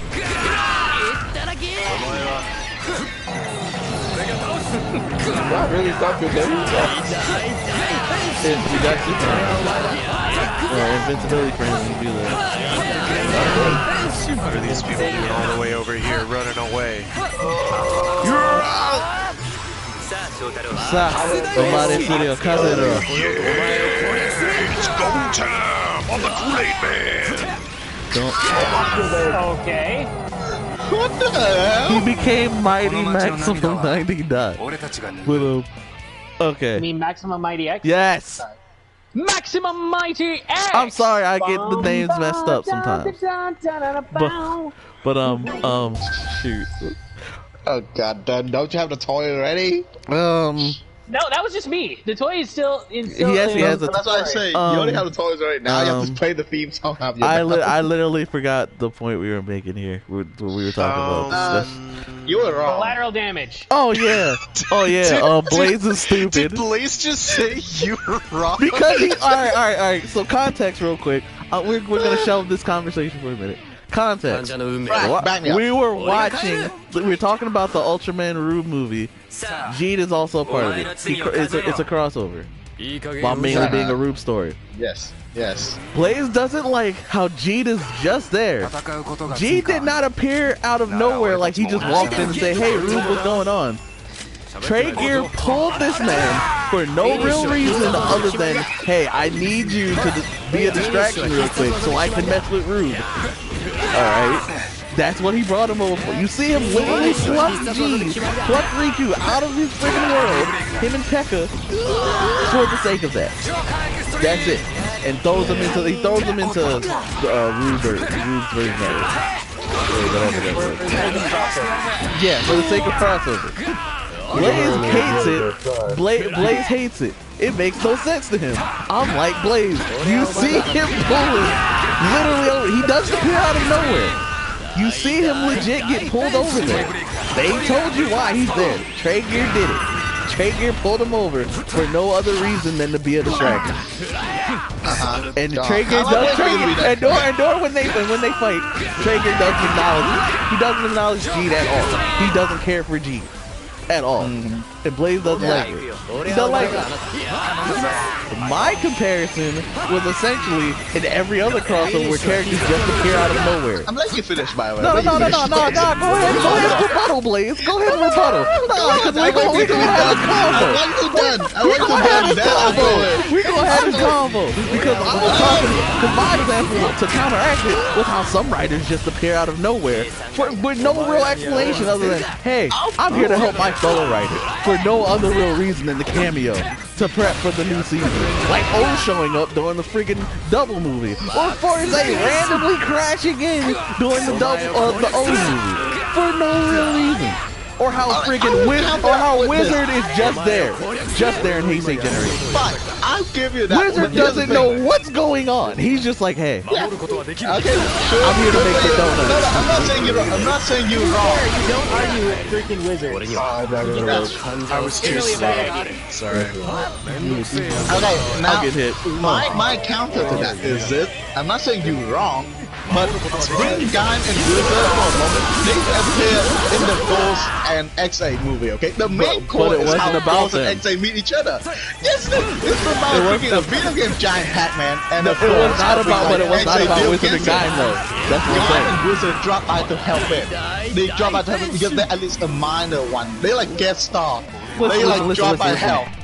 What forced Wizard to join in? Shinosuke, on the other hand, he makes perfect sense. He's a cop. Ghost goes to see him. Ghost goes to see him to get info. It makes no sense why we don't see Shinosuke everywhere. Why he doesn't show up to all these things. Why he wasn't in final. It made no sense. It literally made no sense why he wasn't in final. But he was doing Detective Pikachu, so it's fine. he was playing Red in Detective Pikachu and dubbing over the kid who was the son of the dad from Detective Pikachu. That's what he was doing. That's what he was doing. Good. Cool. He's too good for that too. He's too good for everything. I'm not saying Takashi Ryoba, you're a great actor, bro. Seriously, dude, we appreciate the fuck out of you. I'm not saying all like possible need a super deep reasoning. Okay, I enjoy all hell that was to say too, right? I agree with the other point too. Problem is, sometimes at least there's context to it. Now, not to go a bit too far straight up, I'm gonna bring back the last two crossover movie. Old crossover movie and G crossover movie, but people at least give a line. Yeah, they gave you a line. The old one wants some jewels, so she collect the Ultraman. Fire go with that. Freaking old was like, okay, this robot comes in rampage in my world, so I jump over and see what the rust is about. I go fine with that too. G besides getting grabbed out of the freaking skyline. There's your context. That's no context. Why did he want G to be here? Because of crossover purposes. Exactly. He used Tekka. G'd happened to be there. G, essentially. And then after that whole thing, after weird seeds of doubt were planted in Red, for some reason Traeger said, let me take you real quick. Plop you on this planet and see how you feel about this. Because he's messing with whatever Russo's problem was in that movie. Probably Jesus being like, oh yeah, I was actually following this guy or something. But Gene wasn't doing that. He was chilling with his fans and Traeger said, hey. Was it build movie you're talking about build as a crossover? Or is it just build as a movie? It's a rude movie, but Gene just happens to be there. So it's not built as a crossover. The primary point is not to cross them over. I don't see the issue. I don't know why Blaze is having an issue. Because Gene is just there. Again, if you have watched the other two, like crossover movie, at least was still yeah, but they were built like crossovers. This one is just Gene's. It's a glorified team-up episode, like in Ultraman X, where friggin' Nexus. It was a Nexus or Mebius who showed up for no other real reason than just to be there. Probably Nexus. And how? Okay. Because Mebius isn't in a lot of stuff, sadly. Oh shit. So and then how Victory and Ginga happen to be there for no real reason other than which one are you talking about? We're talking about Ultraman X and how some characters just happen to be there for the sake of being there. That looks painful. Like I'm just saying freaking Ultraman Zero just shows up wherever he wants. Yes, because he's Zero. At least there's an establishment if you're doing that. Blaze just has double standards. I am dragging Blaze's head across a chalkboard right now. If there's a freaking grave veil start opening up, you will not question if Deke walking through. You would question the shit out of it if freaking Deno start walking through that goddamn grave veil. Okay? No, that's all I'm gonna say. Because Deno can do what he wants. Yeah, Deno's a time patroller. He can do whatever he wants. Same with Decade. Same with Decade. Decade can just show up wherever because he's a freaking god of destruction. He was made to go travel through worlds and destroy it. He was made to do that. Geo appearing out of nowhere it makes sense. He can travel through time.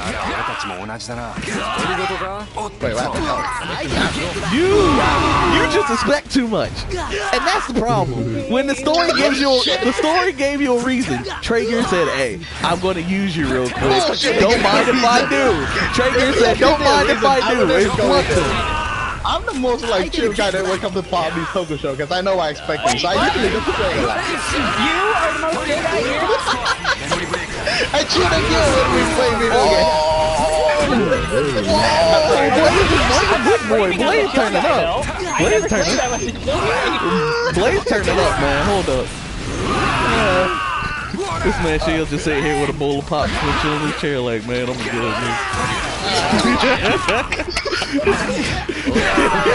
As well he should. I don't even know what's going on anymore. Freaking Blaze is dumb. I'm always dumb. That's my road. That's good. Yeah, let's get back to work. Tell that hamster to get to work. Tired of you being dumb. I have a stride. Because someone like you out the What? Yo, this man head getting dragged across the chalkboard. I'm trying to tell you. This man Blaze make no sense, man. Mine make no sense. Are you kidding me right now? Yes. You're the type you want Tommy to appear in every episode. We're like, oh, hey, yo, man, Tommy should be here. Why? Why should he be here? I don't watch Power Rangers. Stop saying your goddamn mom to me. Why would he be here? Freaking tired of this, man. Blaze, man. You don't smoke stuff, man. Sometimes you don't need a reason. You don't need a real reason for a character to show up. Sometimes you don't. It'll be granted, it would be great, but if you get a reason like, hey, I just need you to do me a favor, be a distraction, and pluck them and throw them into someplace else. What more can you ask for? I've made a grave miscalculation. That is dead. That was dope. Shit. It's gonna freaking buy again. That hurt. One line, that's all I need. One line dialogue. You didn't need the line. You legit saw it happen. That's what I'm telling you. I saw frustration. That's what I'm telling you. I thought, didn't Trigger go like ara or something and make him show up? Yes, it was something dumb like that. It's like he there was literally a one-off. plucked him. You saw him pluck him from his world and put him in another one for the sake of whatever Traeger was plotting. That's it. And what they he literally like some characters just show up for the sake of showing up. Why? Yeah, though? but not usually the core member though. Like when Wizard shows up, Wizard's just chilling eating a donut. All right, I'm gonna go help them out real quick. Do you even know what's going on, Wizard? Nope. He just shows up. He just shows up in the enemy base like, nah, I'm gonna help you guys out real quick. Then he waits for X8 and Ghost to show up talking about, I'm your guys' hope. Let's go do this. What? Okay. Guy just shows up out of nowhere because he's Guy. He's a freaking god. I can show up. But at the same time, it's like, according to your point, Guy should have just had a reason to show up. You good? You like slotting me, man. I approve my point, dog. I'm just think back to only one point. He's not one of the two. One like staying on the front of the poster. It's okay if you want to drop. It wasn't billed as a crossover though. That's the point. This wasn't billed as a crossover. The Power Rangers movie is not. More to the point, it's modern Ultraman post Ultraman Zero movie. It's like dimension hopping is de rigueur now. That's just what they do. Exactly. So it's totally okay. So I'm trying to figure out what he was. The problem. There is none. Blaze is just like, Blaze like, I want a reason for them to be there. Cause like, no, Blaze. I hate the movie. I enjoyed it. No one hates the movie. The movie's great. It's freaking good. It's not great. Oh, it's good. It's just stupid. This is why he's Traeger, man. This is exactly why he's Traeger. This is exactly why he's Traeger. He dumb.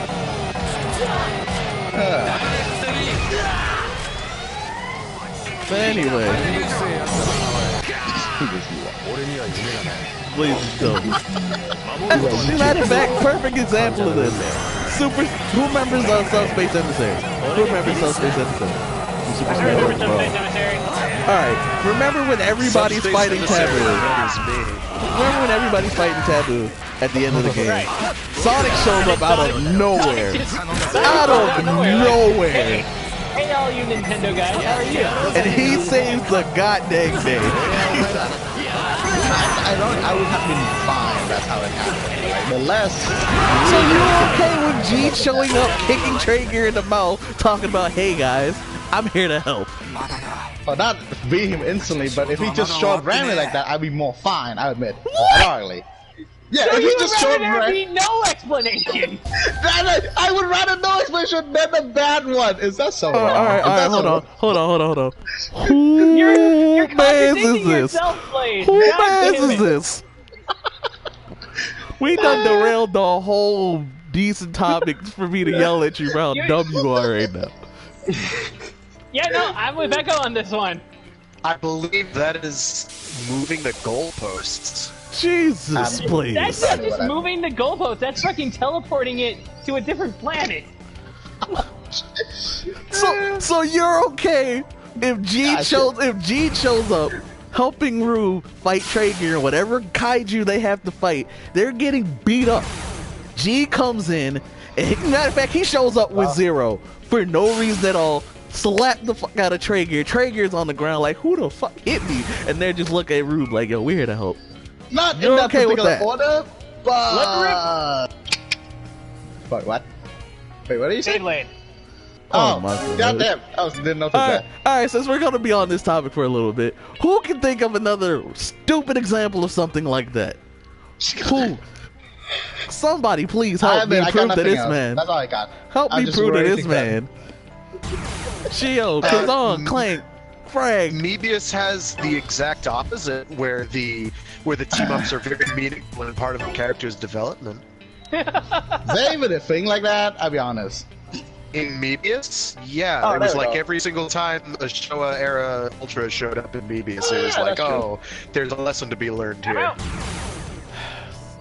The Ultraman 80 episode gets massive props in that regard. Blaze is dumb. Right. Just as dumb as Perfect Chaos. Moral of this story: Blaze is dumb. Just as dumb as not Perfect Chaos. My bad. Just as dumb as evacuating the city within seconds of Perfect Chaos attacking. That's how dumb Blaze is right now. Let's Blaze is out here. We hold on. Small Persona 5R spoilers real quick. We can fight Makoto and Unarakami. Alright? It's a little bonus thing. We can fight them, right? And Blaze is like, hey man, why they here? Man, hold up. It's a fun bonus thing, Blaze. Doesn't even matter. No, I need a reason for why they're there. They need to be helping Joker fight, man. That's what needs to happen. God. Alright, sure, go ahead, okay. Blaze though. Oh, sorry. Who's saying next?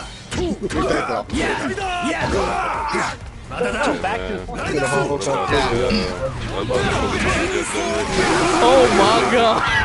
And them papers in North Avenue that send the whole tank down the street, all the houses. We don't care. Yo, they brought out the SWAT. No, we doing is just spray painting the wall of an abandoned construction site. No, y'all here spraying graffiti. Y'all need to stop. No, what do you mean? You got the helicopters, the SWAT? Are you okay? Nah. Y'all gotta stop. Bro, come on, bro. This man. There was no need for that. Boy, that's escalation. They go 0 to 100 in Jet Set after the first couple levels.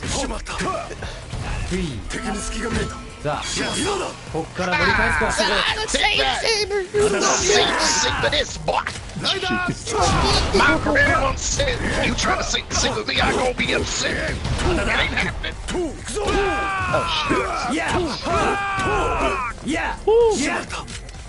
That was a bit more. Coming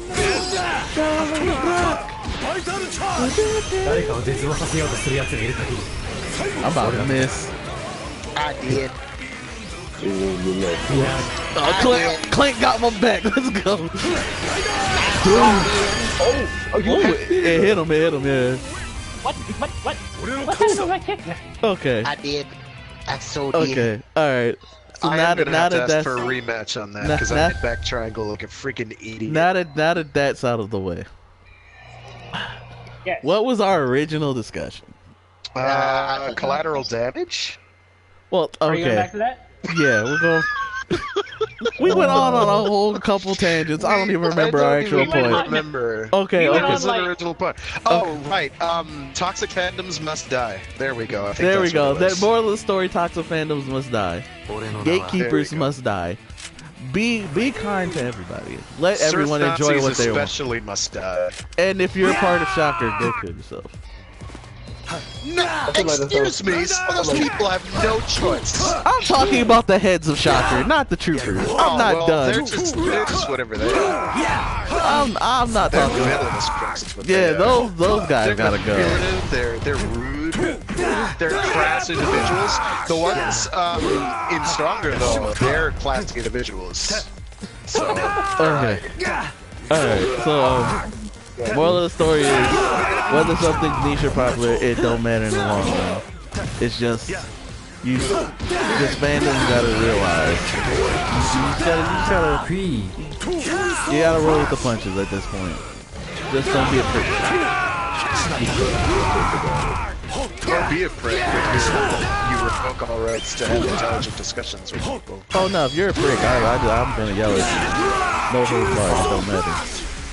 No holds barred. You're gonna end up like Traeger over here.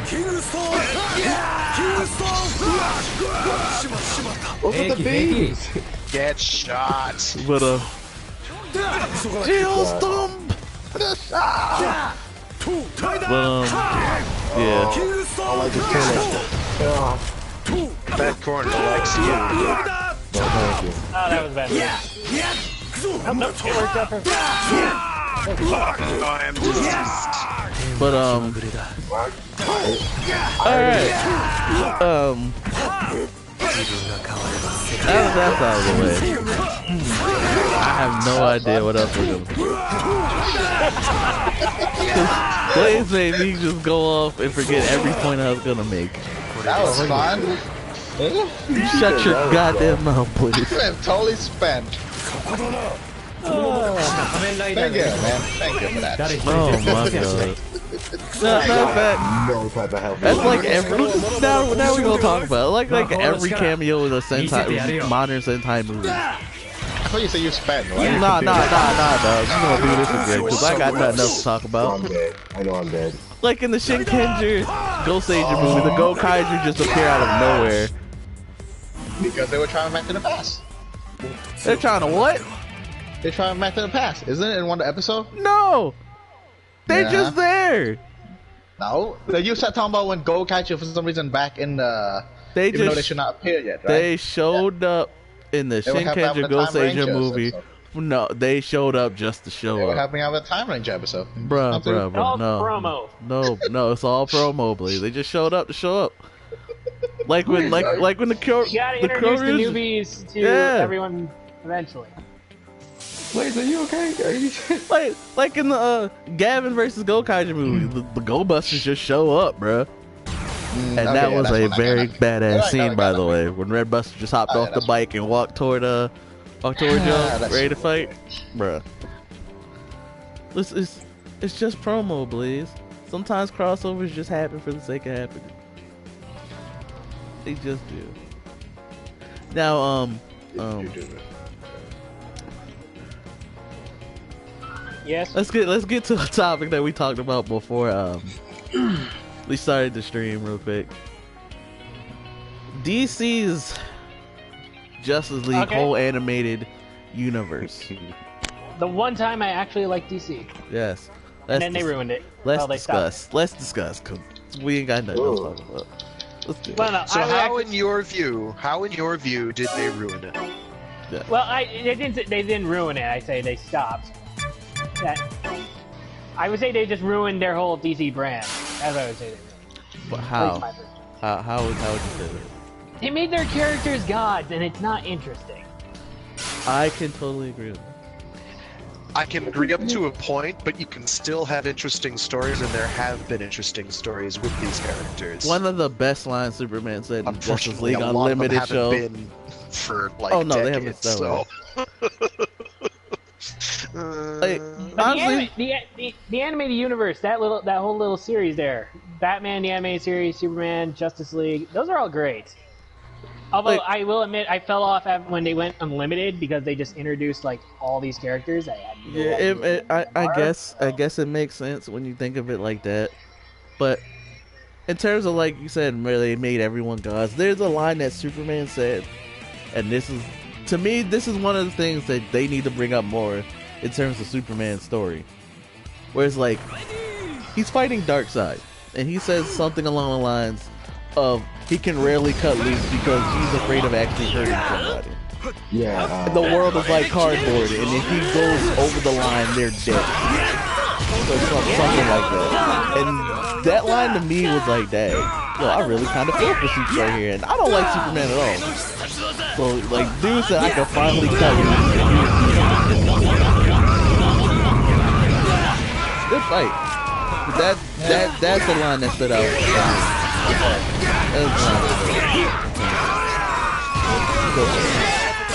Good job, Sue. And then there's just Batman being a guy. Batman has flaw on his side. Let's Cause all man is true. It's true.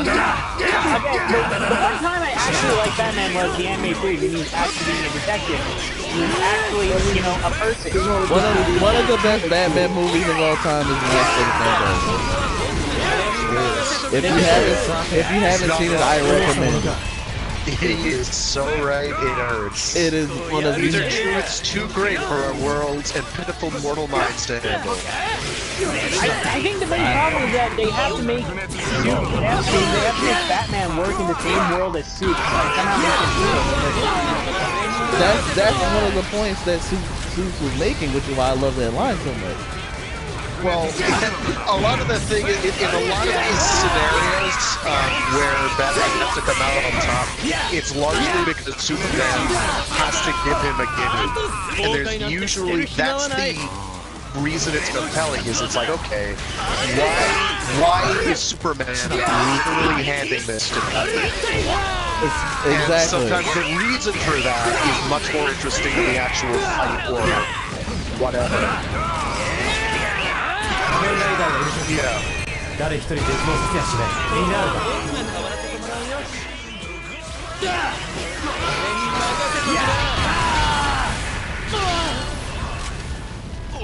Yeah, because Batman knows like every goddamn martial art. Or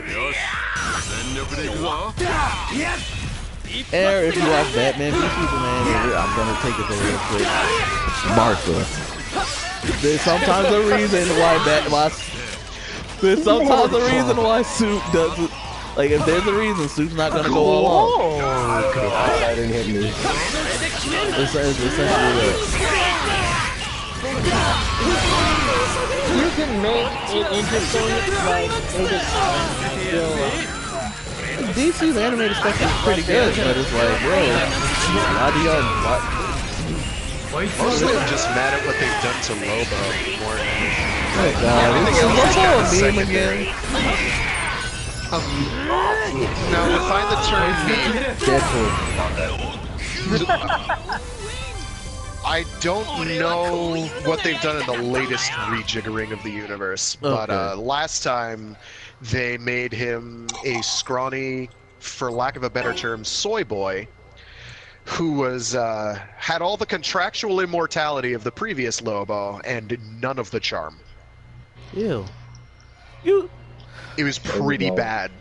It was Yeah, he was just a bad boy. He wasn't the king of the last of the Zarnians. He was the last of the Zarnians, but he was just, ooh, I'm so, he's so bad. He's so tall, dark, and handsome. He's so bad. And it's just like, who someone cares? get this man a contract. Let him voice that. I don't know. Alright, just great Feedles Giz. Sign him up, boys. What up, yo? Listen here, you son of a bastard. Yo, like Lobo was a guilty pleasure for me during the 90s and early aughts. He was so much fun. Cause he's dumb. He's dumb. He's just like, hey, he just died, went to heaven, beat up God, and they're like, nah, I'm sorry, you gotta go back. You gotta go back. You're never allowed to die again. It's not allowed. And so he can't die, and he's a horrible, horrible person, and they just make it work. There's a charm in that somewhere. He's dumb, but he's dumb like Decade is dumb. Yes. He fills a similar niche. He's gonna show up, be an asshole, and then probably help the heroes anyway by accident. Or Superman will show up and be like, I gotta beat you up. I'd really prefer you not do it this way. Yes, sir. There's some good Superman v Lobo fights, actually. Come to think of it. Yo, how about let's go with stupid crossovers as a subject. Okay. Yes, sir. Batman versus Predator. Alright. Archie versus the Punisher. Aliens versus Superman. Charles Barkley dunking on Godzilla. Also a real thing, and I'm not sure how to feel about any of it, but it did all happen. There's a lot of dumb crossovers. Some make no sense at all. Some make perfect sense, and they just do it stupid. Looking at you, man. Harry. Looking at you. I like that one. It could have been a lot worse. The recent one, the turtle, like in the comic version, the turtles are the mighty morphin team. At least for that. Now that's story. kind of cool. Do we have a giant turtle sword? No, it's essentially the regular Megazord of the turtles.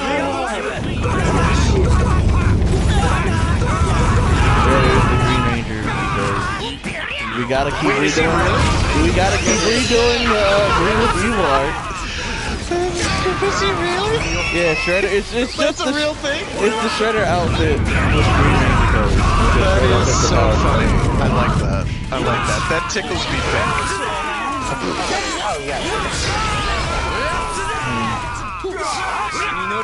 Bragg just revealed his age to everyone with that statement.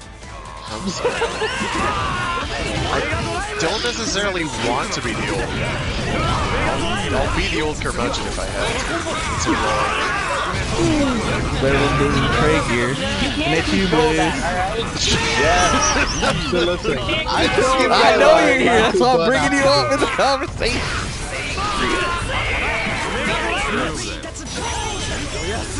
Good job with the hamster, by the way. Matches have been seen. Okay. Yeah, we do appreciate it. I tried, dude. We only had a couple of real We had like one.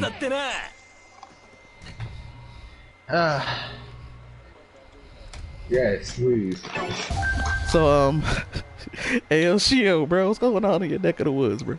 What's happening? Life treating you good?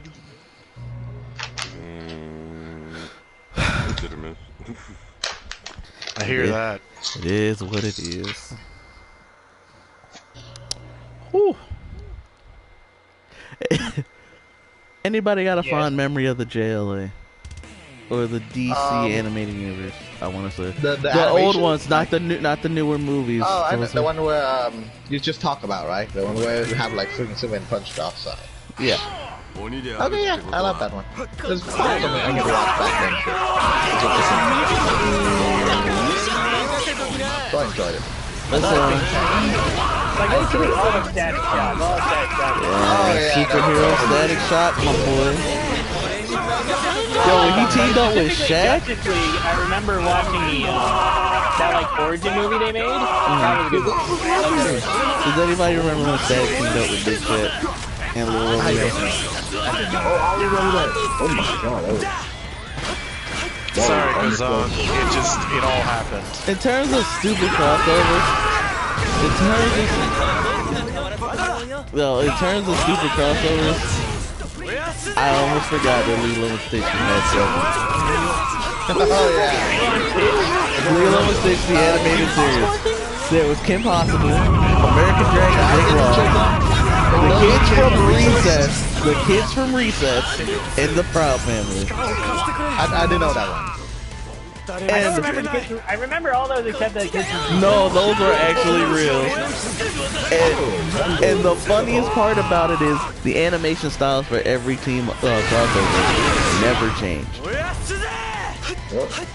So every character looks like how they would in their normal show, just hanging out with Lilo and Stitch.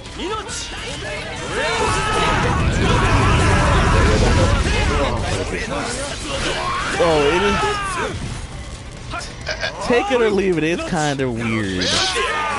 In terms of the Recess one was just, Gretchen wins the contest, so the gang goes to Hawaii. Oh god. Jake Long is at a Hawaiian skating tournament. For some reason. Kim Possible starting a Draken plan, so that's one of those that makes sense. And the Proud Family's just on vacation. So again, at least some of those kind of work. Two of those work. It's just we are cool, but I'm hot. Sorry, I'm so bad. Frag with these puns today, boy. I'm so bad. But yeah, man, so those were just weird crossovers. But back to the whole DC animated joint. Teen Titans was not a part of that. Gotta let that be known. The Teen Titans were not a part of it. Obviously, they were. They had this whole we're trying to be anime aesthetic, but at the same time we're not anime. So Anime Janai, hey, double Zeta fans. Nice. Was that Fragga? Is that you? You know that was Frag. You know that was Frag. Oh, nice. I just listened to that opening again. I still can't believe that actually how the song goes. I'm like, really? When there's trouble, you know. Puffy Yumi did the theme and freaking love Puffy Yumi. I just remember the whole thing, by the way. Kind of like, oh yeah, Puffy Yumi. I think how they did it, like the full Japanese version of the episode, like the full Japanese opening was a comedy episode and the English one was not a comedy episode. I remember the first episode. Oh, I didn't know that's actually that distinguished, by the way. Yeah, I didn't know it either until like we gotta look at it. Because I'm like, why do we have to talk Japanese here and then it's English and everything? They tried to have the anime, so it honestly. There was a reason for that? Yeah, like apparently there was. Like tangentially related. Can somebody explain to me exactly what Hi Hi Puffy Yumi was? They were a band. They were a girl band, and they also had a show on Cartoon Network. Yeah, I remember the show. I don't remember how any of that happened. Because they were. Mostly because of Teen Titans. Not just because of Teen Titans, but remember how Toonami was back in the day, where like everything. There was a crossover element, if you will, it's always like between Japan and America. So it's like, oh, these things are pretty fucking cool. So it's like, they were good times, man. They were good times. We all know. I remember original Toonami. Is Puffy Yumi still a thing, by the way? Yeah, they're still. Really? Oh my god. Yeah. Speaking of, oh man, yo, Frank, remember the conversation we had yesterday about Dragon Ball? Okay, Blade. Oh, Okay, shit. Blade. Is that you, Blade? Okay, Blade. Okay, Blade. Blade. Blaze has been acting up today, boy. Blaze is acting up today. You were in my kick. If I had known that was you, I would not do No that. reason you should have dodged that. No Final reason. form finish. Dice Blade. There's no reason you should have dodged that kick. Climax sit up. No goddamn reason in any known universe. In fact, none at Ladies and fucking gentlemen, all. So Blaze has how? been acting So up today. Fucking how? Yo, I'm sorry. I tried to say. Hey, once in a while I have something to get passionate about, okay? Dictator? Dictator. I'm just kidding, Echo. We need you. You want you really you want the You're the Shining problem Hopper here. beat down? Don't you want? Okay, can I say something? Dunn should not be one to vote because he biased against me. Of course I'm biased against you. Have you I'm seen your sorry. bullshit? Okay, for that kick, I just dashed backward. You can try, man. It worked. Okay. No, So, it doesn't, because I tried it and it doesn't work. so anyway, back to the convo at hand. Frank, what particularly brought up that discussion? Because I'm gonna trying segue to over remember. here. I know I had to deal with the main discussion we had earlier, but I had to put it to the Yeah. side to I keep Blaze in know- the ass.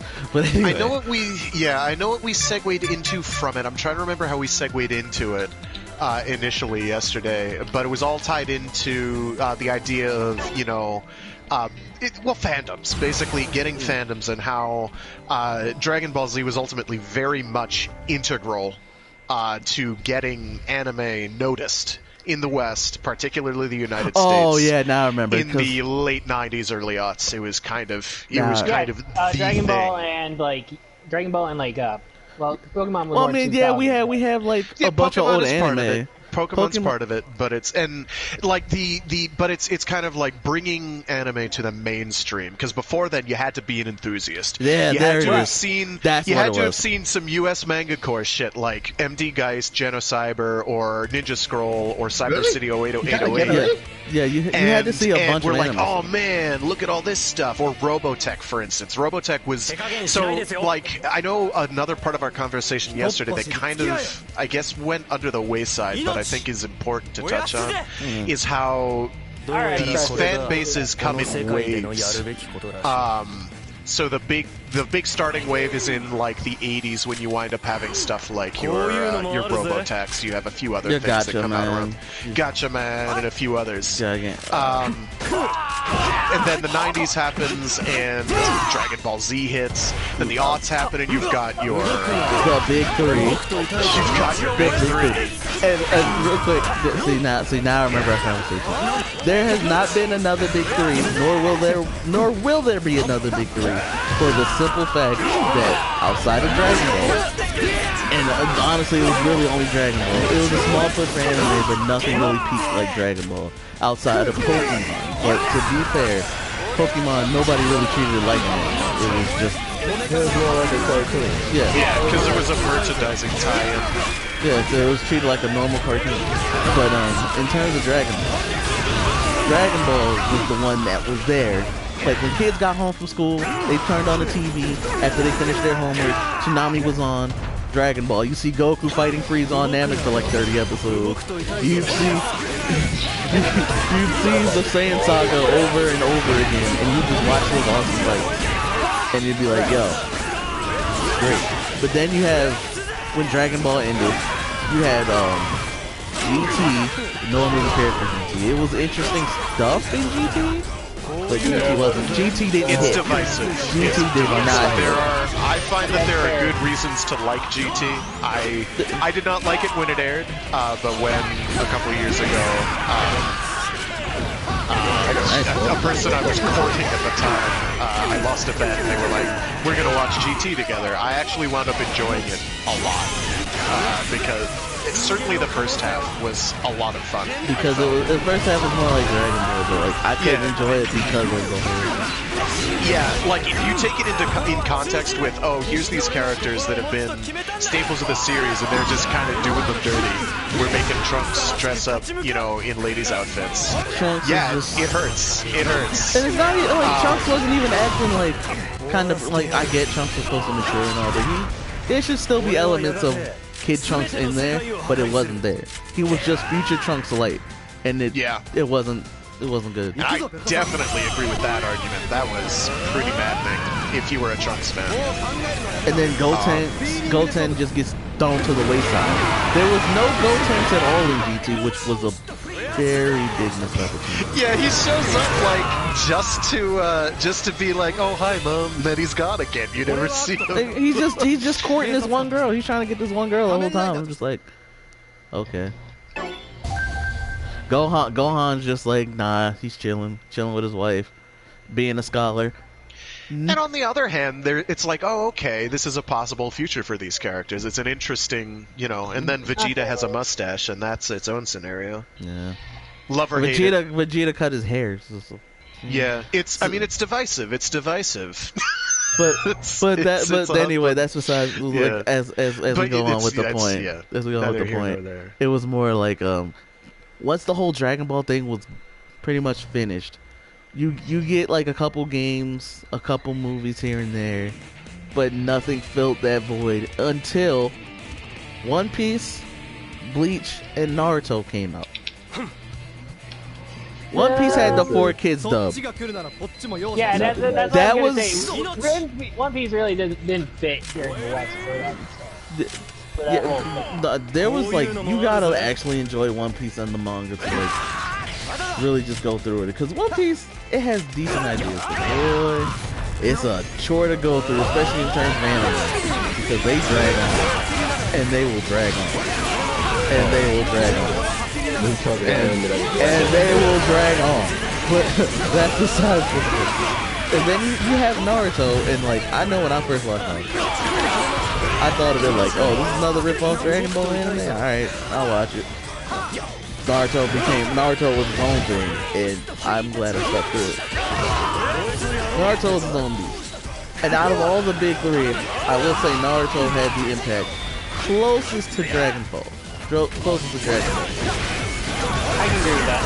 But then, like, it went away for a little bit, but then it comes back, and it's like, okay, even though the Naruto anime wasn't being shown that much here, we were getting the game, we were getting the manga, and even number 2 was going on. It kept growing. It kept growing despite the fact that it happened. Like, Naruto wasn't being shown. And then there was Bleach being on Adult Swim, so they didn't get the censorship like Naruto kind of did when it was on Tsunami, or One Piece did when it was with 4 Kids. It didn't get that. So you had the big 3, and because they grew in popularity, more anime started getting shown over here in the US and other places. The big 3, they're called the big 3 for a reason, and there won't be another big 3 like that. Which is why I say that's probably true. I think and by I mean like that, no anime really has that impact. Like it's time. No anime really has that impact. You know what I mean? Yeah, I get it. And I mean, at this point, anime doesn't need anything with that big of an impact. Exactly. It's popular enough on its own. If not ubiquitous, then as near as Dana. At least, I would say anime is ubiquitous. People know what it is. What do you guys think about it? In terms of like big 3 and stuff? I know we have big 3, I guess it's a good sign because, instead of 3 now we have a bunch of stuff to go to. That's what I think.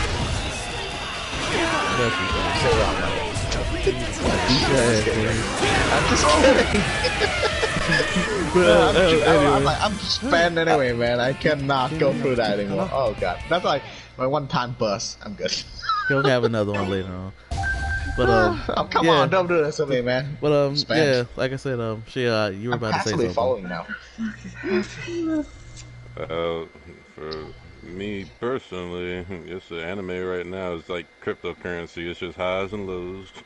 Yeah, that's honestly why I've gotten into Toku recently, because like anime's been hitting, like, especially last year when every season like 6 or 7 isekai animes have come out, and it's just like, come on.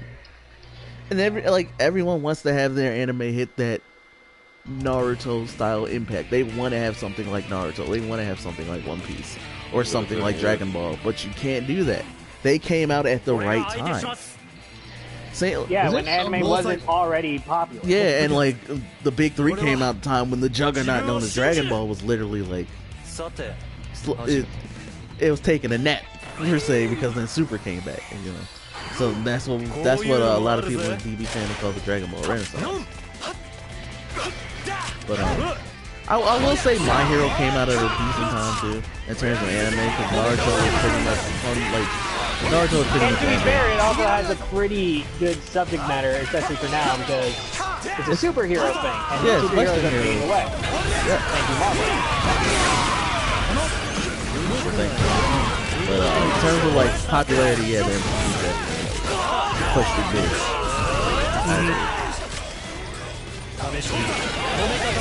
It was lucky enough to like ride that hype. Like superhero hype. So. And Japan apparently likes the Western hero aesthetic, which I'm fine with. When you look at when you look at like My Hero Vigilantes or My Hero Academia or freaking One Punch Man, which is just like a blur the Western hero. Especially One Punch Man. I comment himself. When you think of it like that, sometimes, man. I don't. It's just like I said. Like I don't think there really will be another big three. There'll be anime that will be popular. Don't get me wrong. Like look at Demon Slayer. That blew up. That's at least for a little bit. It outsold One Piece, bro. That's how you know it hit. Again, at least for I did not realize that it had gotten to that point. Now here's the question. Here's the question, though. Is that because it is so good, or because One Piece has just dragged ass so bad that everyone's just disenfranchised? A little bit of both. A little bit. I want to say a little bit of both. Because like Demon Slayer, it had that animation like boost it up. Like after episode 19, I think it was, where that one fight was like well animated. Everybody's like, "Yo, this is the coolest thing ever!" And then it's getting hit up on Twitter. Everybody's talking about it. So then people want to know more about it. So it's like a chain reaction. It's just like we want to know more of Demon Slayer, so we keep going, and then we want to know more of the story. But at the same time, since I personally read Demon Slayer, I didn't watch the anime. I've seen like the animation that people were talking about, but I personally didn't really watch the anime enough like that. But I've seen that episode 19. I've seen it. After reading Demon Slayer, I will say it's good. It's straightforward. There's a point A and there's a point B. You go from point A, you want to get straight to point B. There's no twists or turns, nothing like that. It's a straight shot to trying to get them to the point where they can hit the end game. When we got close to the end game, it's more like kind of dragged a little bit. It was good. Demon Slayer is good, but like going? It's ending. It's ending. It's literally ending. Okay. Yeah. Like all the final stuff is done. We're in the wrap up stage now. Okay. But like the last part dragged on for so long, it left a bad taste in my mouth. It's just like, was this really necessary? And then like I told Frag yesterday, there's a whole bunch of M. Night Shyamalan style twists in there that are just like, was this really necessary? And I won't spoil it. I'll just say like there's a bunch of twists that just like, you could have just brought this up one time, but then you kept digging at it, talking about, oh, this happened because of this thing happened because of this thing happened because of this, and it's like that's not really necessary. It's just dragging on. Yeah, excessively contrived. Yeah, it's just dragging on, and it's just like, all right, are we finally done with it? We're finally done with it. Oh no, we're not done with it yet. There's a little bit of this thrown in here real quick, and now we're finally done with it. I'm like, okay, now we hit that point where we're done with it. Good. So now we're in the wrap up stage for Demon Slayer. I still say reading it because the ride up until that point was pretty good. There's a lot of sad moments, It's a lot of hype moments in terms of fighting, so definitely check that out. In terms of My Hero, on the other hand, they give us like a hype arc, a hype fight in the arc, and then we go to a little resting time, because you got to remember they're students. They're learning to be heroes, so you gotta have them be students. You can't just go straight up into fight after fight after fight after fight after fight. Like with Western comic books, you gotta remember, like with younger heroes, they're still younger heroes. They're still heroes who have their own life. You gotta show that too. Especially when in terms of development, they have to this is gonna be probably weird to say. They got like the development has to marinate in order to bring out the next bit of potential for the characters. You know what I mean? Otherwise, like, it's just gonna keep escalating until the point it's just like, all right, you kind of gotta give me a moment to like relax for a bit, man. Got to. Not saying hype moment at the hype moment is bad, but it's just like it can get repetitive. Yeah. You gotta give us a break too. You know what I mean? Because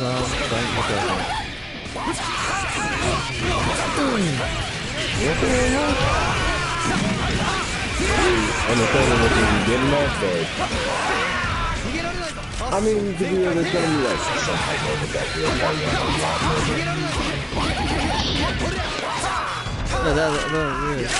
that's like pretty much what I'm saying. So, like, you kind of gotta give the characters a moment to rest.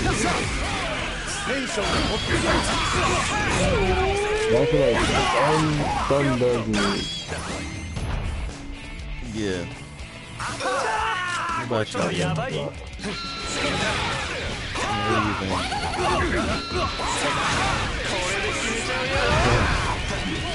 I'm gonna vote you, man. I'm not super team game. Yeah, I mean, you can relate it to Tokyo, It's harder though. It's just like one thing. Like even in like Rider and Sentai, there's a moment where they have a silly episode to take a break from the seriousness of what's happening. Oh yeah. There's that. I mean, they still gotta fight the giant monster every week and everything. Sometimes it could be a silly one. Necessarily like, in terms of Lupad, like, you know the overarching plot, you know like the motivation for the characters, but then there's episodes where like Lupin Blue and Patcho 3, they doing the whole exercise dance thing. Right. Yeah, I got episodes like that.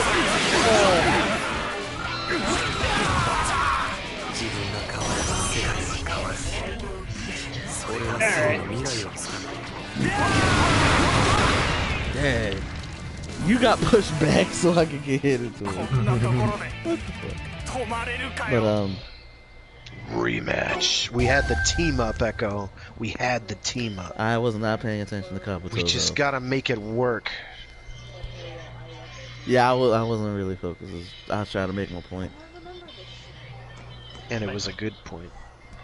But like, no thoughts. Now. Well, y'all could add on to the point I'm trying to make. Yeah, no, I think you made a very solid point. I have nothing to add. I have no argument. You did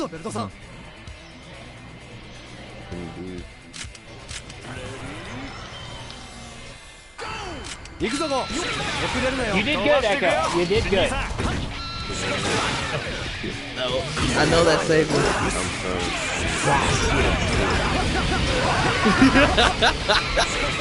It's like essentially I know that segued a little bit off of what we were talking about, which was the big three coming out at just the right time. So it makes sense in terms of like something niche becoming popular. See, full circle, boys. It came full circle. Sometimes timing also comes in handy when it comes to that. Like you can't force something to be popular otherwise it's just gonna be very bad. Can y'all think of something that was like forced to be popular and it just didn't end well? I'm trying to think.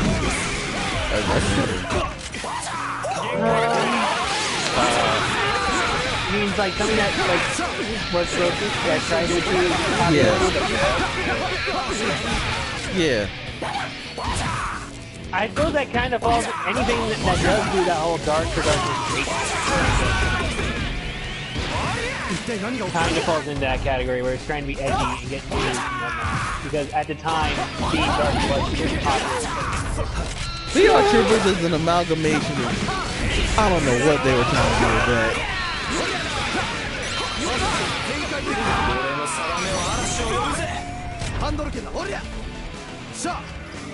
It was a mishmash of this.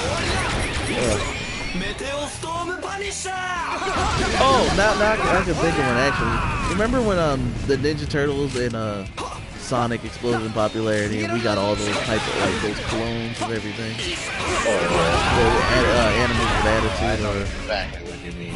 Yeah. So we got things like Street Sharks. All those were before my time, so I know after the fact, but. Yeah. Hell, I remember there being Space Cowboys of Moo advertisements. Mesa or something like that. Biker Mice I remember from there Mars. being advertisements in it was an independent Bubsy. comic, and I can't remember which comic line it was, but basically advertised a school to make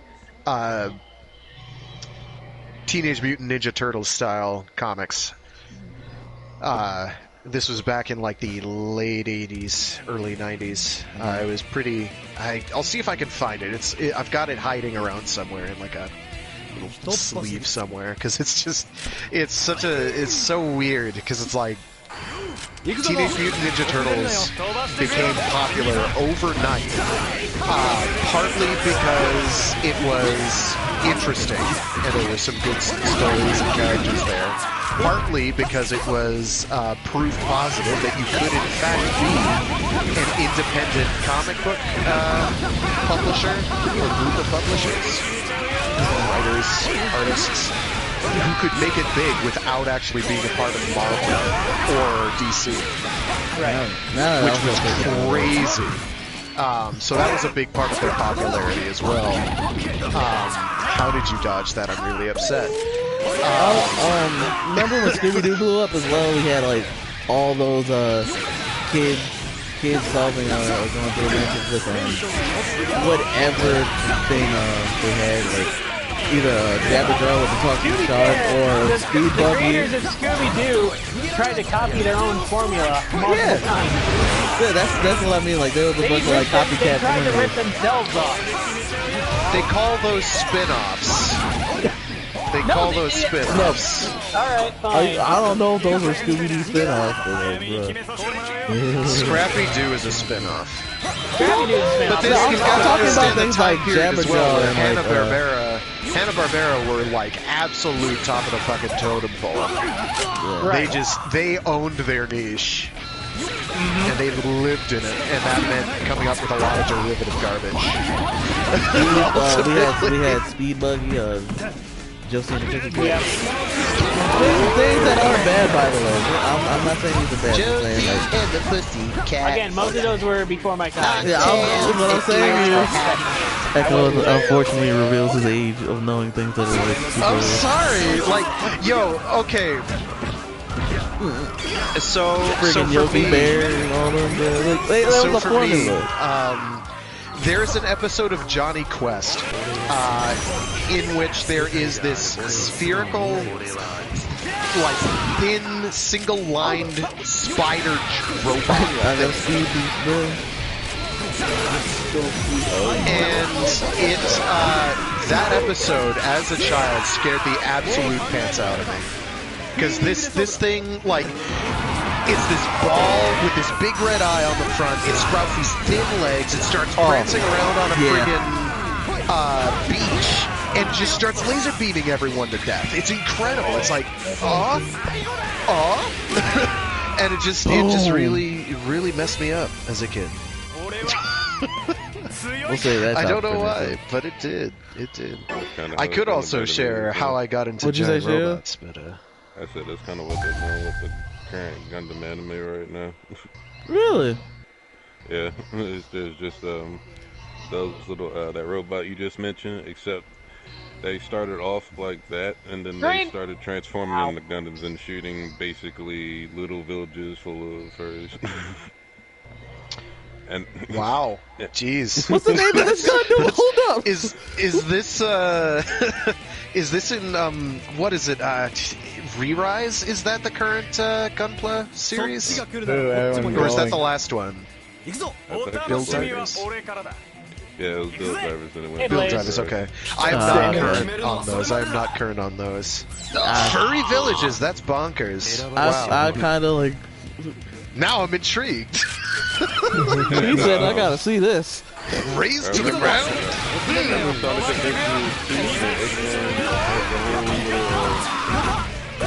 Yes, sir. That didn't work at all. Yeah. The Space Colony arc. Nice. It was like that, but they actually tried to have a planet. Oh, so they pulled a Star Wars with it. We blew up Hoth.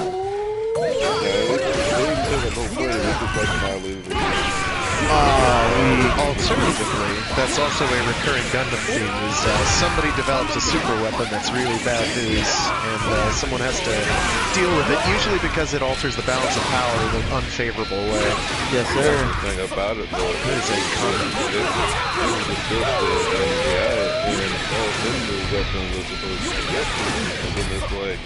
Oh god, when the AI goes rogue. Yeah, and then it's like I'm supposed to protect the planet. What I like better is when the AI destroying the planet. Yup. What I like better is when the AI is absolutely fulfilling its purpose, but it's just a total odds with what everybody wanted it to be doing. That is one of my favorite. Looking at you, Ultron. Yeah, pretty much.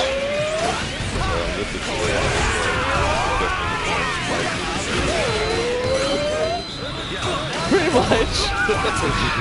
Yo. The AI decided enough was enough and the furries must go. That's the situation, is what that is. I feel like that AI is... Yeah, no. What the heck is happening? I don't know. Tangents. Tangents are... But yo, no, think about it. What about sines and cosines, though? Ooh, he went there! Ooh! I am banned from the stream. What? I gotta put the Tims on, man. I gotta put the black Tims on. Yo, Frank, what are you doing? To kick you out the door. Bruh, but nah, man. Hey, what's cosine? Shut up. I figured Blaze wouldn't know what a cosine is. It's okay, Blaze. I'm just kidding. But so it's math. What is that? It's math. Yo. Bouncing back to the whole trying to make things popular again. Yes, sir. What about that thing that animes do where it's like, we're making the show. Oh, God. You know what's funny? Sometimes they do it better than the actual show itself. Looking at you, Ruby. Looking at you. Ruby TV is actually pretty entertaining.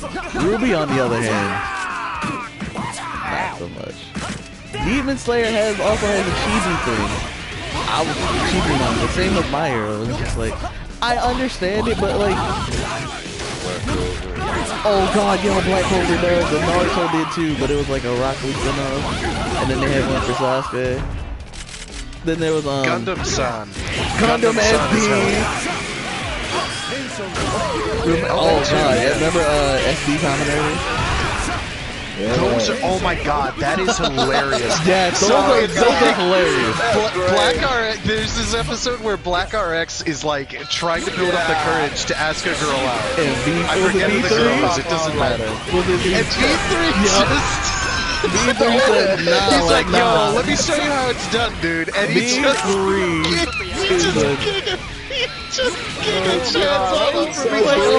imagine V3 being Mr. Stereo Girl, bro. Come on, bro. That was scary. That was scary. That was weird. There's some of the chibi things, you know, like they can be more entertaining than the actual. But like sometimes, like I think they're going a little overboard on that too, because not everything needs to be super deformed. It could be like a one-time episode thing. It doesn't have to really be like its own series. Isn't Isekai Quartet doing that whole chibi comedy thing as well? Kabuto, do you mind? Because it's like they. I'm blue! Dabba Diva da da! Yeah.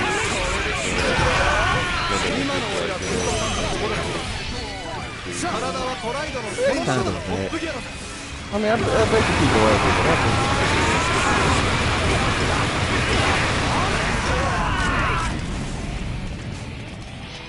I don't know, maybe I'm just looking at it wrong.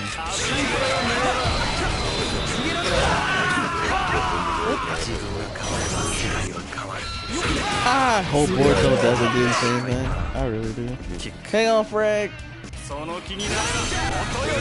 I'm so dead it hurts! No! I almost did it! I'm almost... Oh, God damn it! I was right there! I kept getting staggered! Bruh. He almost made it. He almost made it. I was about to bring the victory, boys. Mock was ready. But then it's like... Oh, guys, good fight. But yeah, in terms of like when something becomes popular, there's like an effect of everything must copy, so we can try to get that whole type of audience. Like when Pokemon exploded, you had I'm not saying Digimon because no, I'm not saying that. Digimon is his own beast entirely. So Dinosaur King, there you go. There is some overlap, but it still does its own thing pretty well. Yeah. Especially later in Digimon, they finally Yeah. get on like their own footing. Yeah. Like I can understand where the point came from. Even though Digimon was just Tamagotchi for boys, I can. Yep. Monster Rancher. true. Who remembers Monster Rancher? Oh That is I want another Monster Rancher. What's up, Dangerous Zombie? What's good, man? Monster Rancher was definitely something that's trying to capture the spirit of both Pokemon and Digimon. And when Yu-Gi-Oh exploded in popularity and like the TCG scene like exploded because of it, we had what did we have? Chaotic. Chaotic. I don't want to say Magic the Gathering. I think that's been around longer. No, Magic the Gathering has been around way longer. Yeah, that's what I'm saying. I don't want to say that. It's beyond ancient at this point. That's like Gary Gygax. Immemorial. Okay, so I was right to not say that. There's was there one show? There was one show on Duel Masters. I'm thinking of Duel Masters. Essentially had a similar Yu-Gi-Oh aesthetic, even though it was something else. Totally forgotten that existed until you mentioned it. That is a long time ago. Even though that wasn't essentially Yu-Gi-Oh thing, it came off like Yu-Gi-Oh. It was essentially when they were trying to think Magic together. So it just came off like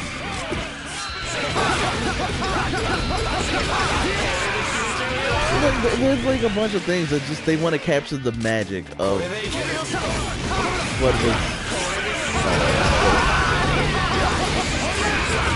Yeah. They just want to capture that magic, and then it's like when Street Fighter came out, and then there's a whole bunch of other copycat fighting games. Whether they did good or not, it remains to be seen. And then there was like, what was that one? When Virtua Fighter came out as well, there was the oh god, it was my bad. No, you're good. You're good. I think you did more damage to him than I did. Oh shit! Yeah, Dead or Alive, Tekken. Let me know that I hate you. There's like, I hate you. The whole copycat effect, which could be its own subject in a podcast in general. I fucking hate you. You need to calm down. I'm sorry. I hate you. Welcome to me then with Blaze, I fucking hate you. Hate is a strong word, man. I know. That's why I'm saying it. Dang, Blaze, you that terrible? I didn't do anything. Fire! No, you know what you're doing. You know what you're doing. It's time! Kid, let's do this! Knight Rider! But yeah, it's like the whole copycat discussion. The whole copycat discussion can be like its own subject in general. But Sorry, like, I'll stop. no, you good. But like, it could the whole, it could be its own subject in general. Because especially in terms of like games and other media stuff, the whole movie thing as well. With like 80s action films and you got these sci-fi fantasy films trying to be the next Star Wars or the next Star Trek. How did you get through his dragon? You know? What dragon? What are you talking about? He had summoned a dragon to hate you. How did you get through it? I saw the dragon. It was on you, and you just nothing happened. He just did. Okay, Blaze. Blaze, are you cheating again? Blaze is cheating, bro. And you're just wondering why I hate him. I swear to God, what happened? There's a good reason why this happened, okay? But yeah. I corner camped that entire thing. I was just waiting. I was being an immense dick about that. But I was yeah, just not being a essentially. nice person. And, oh god, now that I think about it, the sandbox games in general, when GTA exploded, and everything tried to be. Hey, look at everything. You shut up, done. Those were fine. Look at everything made by Ubisoft in the last decade. Exactly. Yeah, I will go with It's that. just. So many copycat sticking things. to your formula, and then there's what Ubisoft does. Yeah. Don't even need that formula and sticking that formula in there. Yeah, I've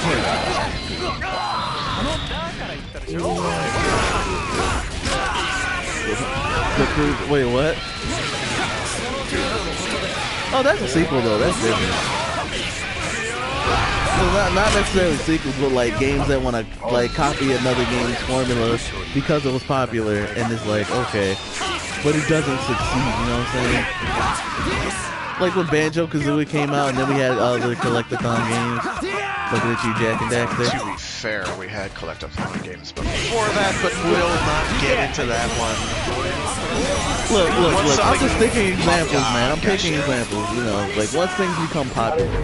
Yes, no, you're right. Your point stands. I'm not disagreeing with your point. It's a good point. It is correct. And then we got Metroidvania style games.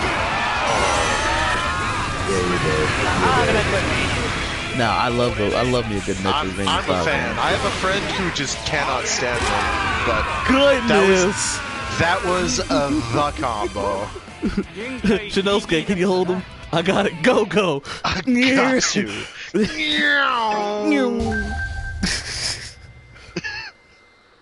Oh! I told him they can get it once. I told them they could get it once. It returns. I told them they could get it once. Okay, Blaze, do you know what just happened there?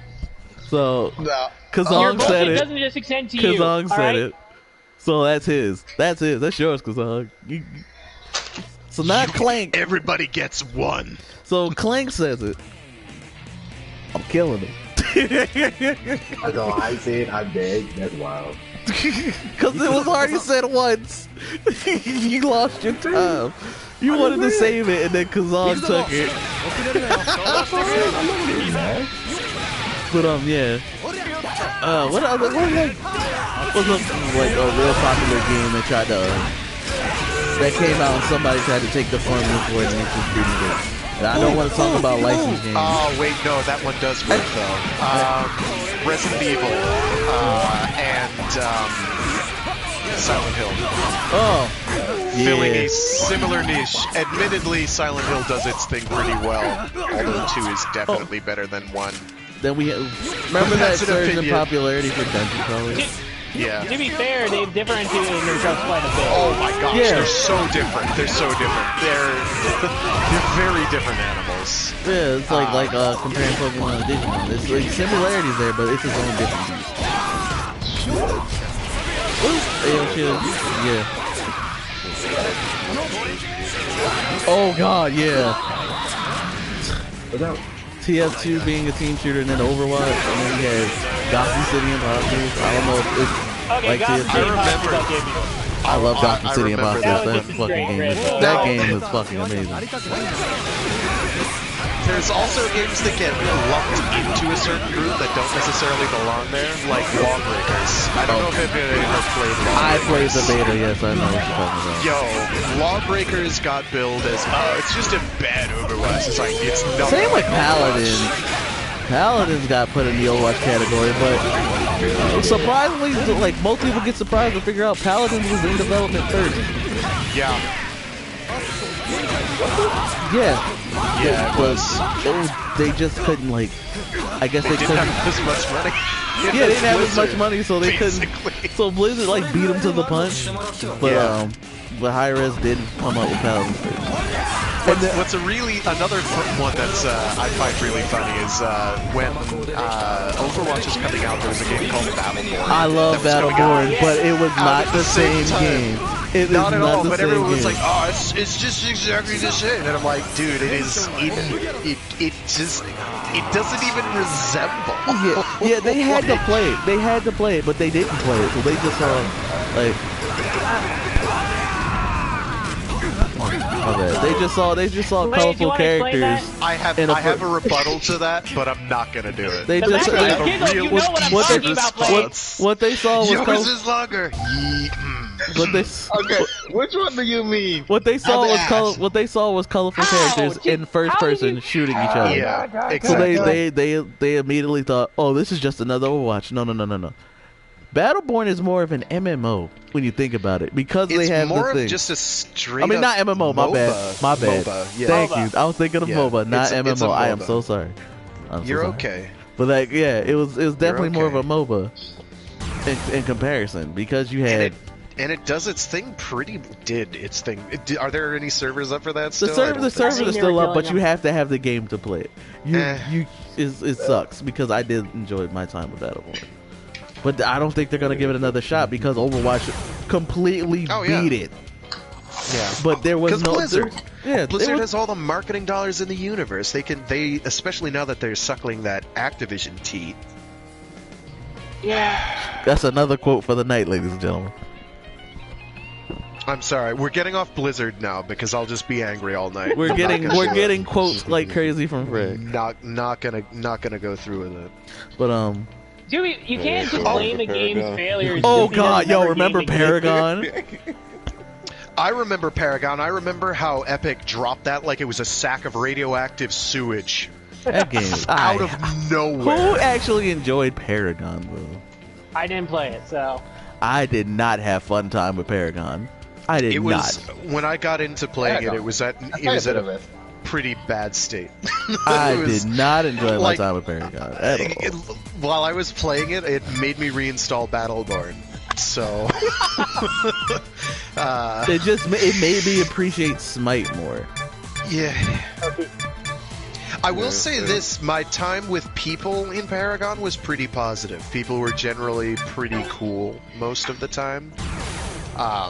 Though I have heard reports of people who had really bad experiences. I do not know who I chose. And then we get into toxic fandoms again. Here we go. It's all full circle, boys. Comes full circle. But not only that, we had speaking of Epic, when Fortnite dropped, Battle Royale surgence everywhere. Please, let's not talk about it. Please. To be fair, love it or hate Fortnite.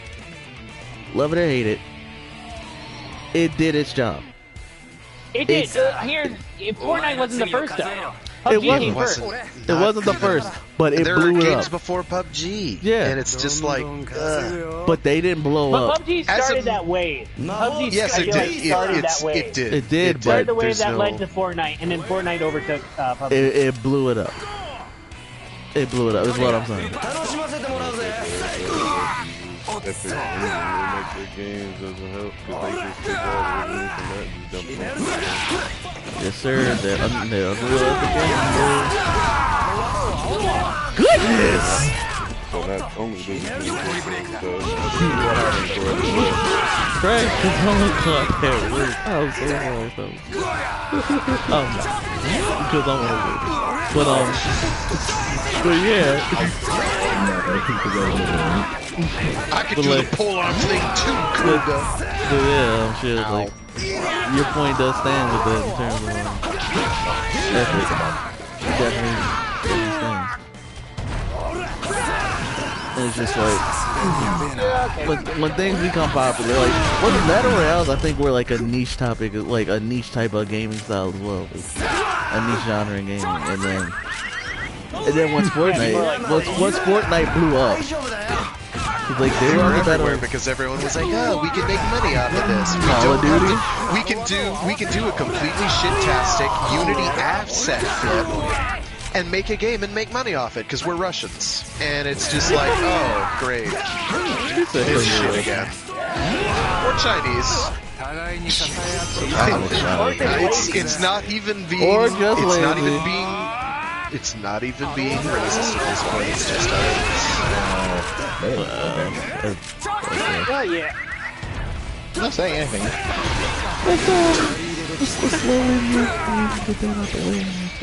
Point still stands though. Have you seen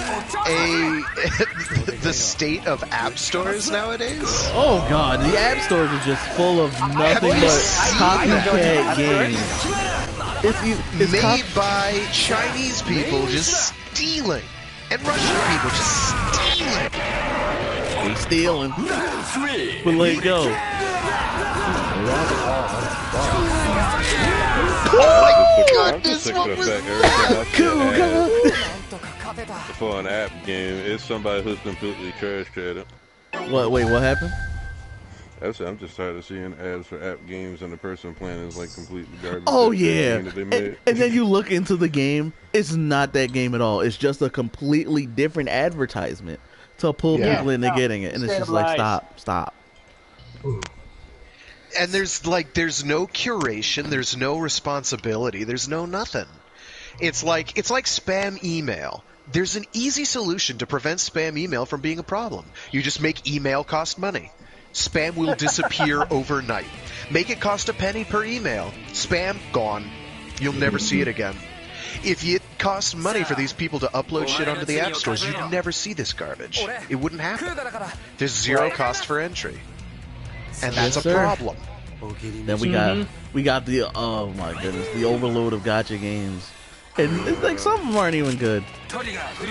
There's some that are good, and then it's like there's some that are good but cost way too much money.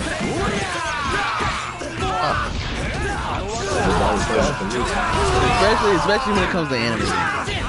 That's oh god. That's a whole different topic. So speaking of licensed games, can we like get to these ones? Because there was an era of time where not every licensed game was an anime.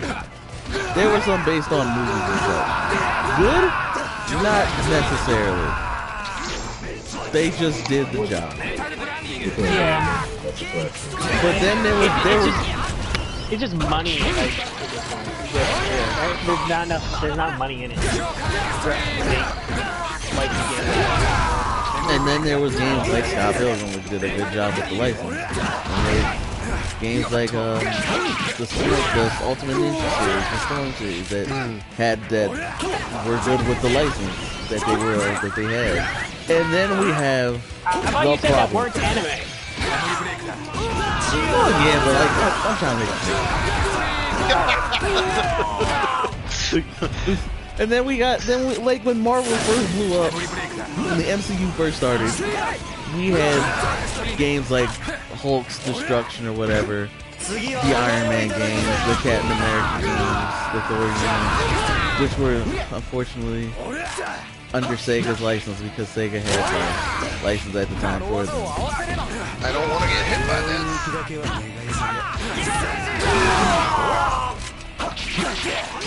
But like, yo, some of these licensed games, they need to like, I wouldn't mind if like some of them came back, because then there were games like for every DreamWorks and Pixar and Disney movie, there was like an action adventure collectathon style game. You had the Flush the Waves, you had the Ratatouille. Like, bruh. Yeah, and it would just spoil everything. He had the Spy Kids game over thing. And Spy Kids game over was such a... Boy, that was such a sad thing. You could have did something great with that, but you didn't. You didn't. You're talking about, let's put them in a virtual world and say it's gaming. And no, it's not. It was just a crappy version of Tron. Speaking of, if you haven't seen Tron, it's a classic. Check it out. Jeff Bridges, ladies and gentlemen. The cover is like those are topics for another time. I'm coming, beast. I'm coming. But it all came full circle. Man. It all came full circle. Surprising. Nice. Very fine place. Slathered that silly son of a gun with mayo. Just drizzled it all over Another quote from Frag tonight, ladies and gentlemen. Frag is dropping quotes that today. mayo and eat it. Frag is dropping quotes tonight, boys. That's like 3. I don't even remember the first one. Wait, I need you to look at yourself right now. Do you see that? The first one was about was about trying to hit a wizard with my banana. There it is. That's what it was. Yo, I'm these quotes, man. Gotta poke that wizard with my banana. Yeah, what the fuck? It was pretty bad. These quotes, man. Yo. Well, funny enough, it's surprising I'd that we talked about. I'd like to remind everyone that Double's 2-person gimmick was done by Ultraman Ace first. So there. Ha! It's derivative. Okay. But like, yo, it's funny how we talk about all this, but it all comes full circle when we talk about niche things and popularity, and how like even if something's niche, if it explodes in popularity, there will be good and there will be bad. Yeah. It's just how life is, man. It's a matter of how people treat it. Yes, sir. Both on the fandom side and on the creator side. And it also comes down to creators. Please, if you're gonna listen to your fan base. Don't listen to the vocal minority. Don't listen to the vocal minority. Listen to the people who are actually providing content. Like if there's just, it's like how after the Guilty Gear Strive beta, Arxis, whoever is running the community Twitter for Arxis, you're a goddamn genius and love it. He's like, this dude, he's like, all y'all are saying all your opinions about Strive and how you hate it. But where's that form? Where's that submission? We gave you some way to like leave the feedback. Why ain't you doing it? Yo, there was one for it was somebody on the Steam forums for Remnants, and it's a really good response to someone who's like, simpin, the game is bad because I don't like it the way it does X or Y. And it's a dev responding, he's like, well, then maybe it's not the game for you.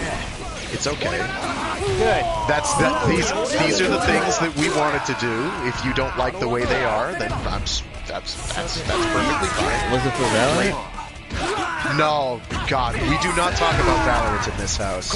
We do not talk about Valorant in this house. I have not played it.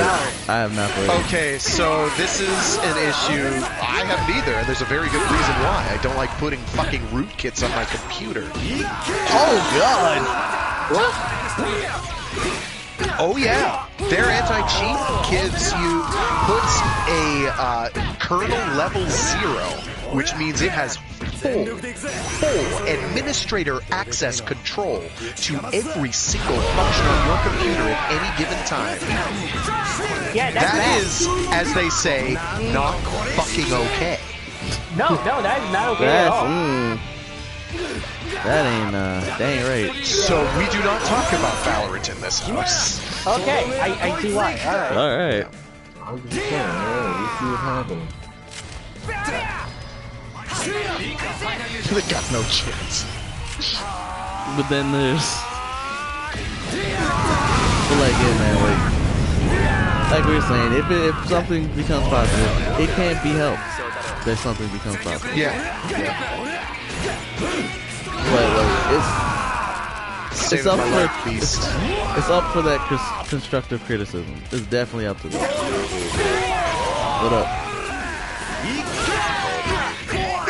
I got you. Give me a quick second.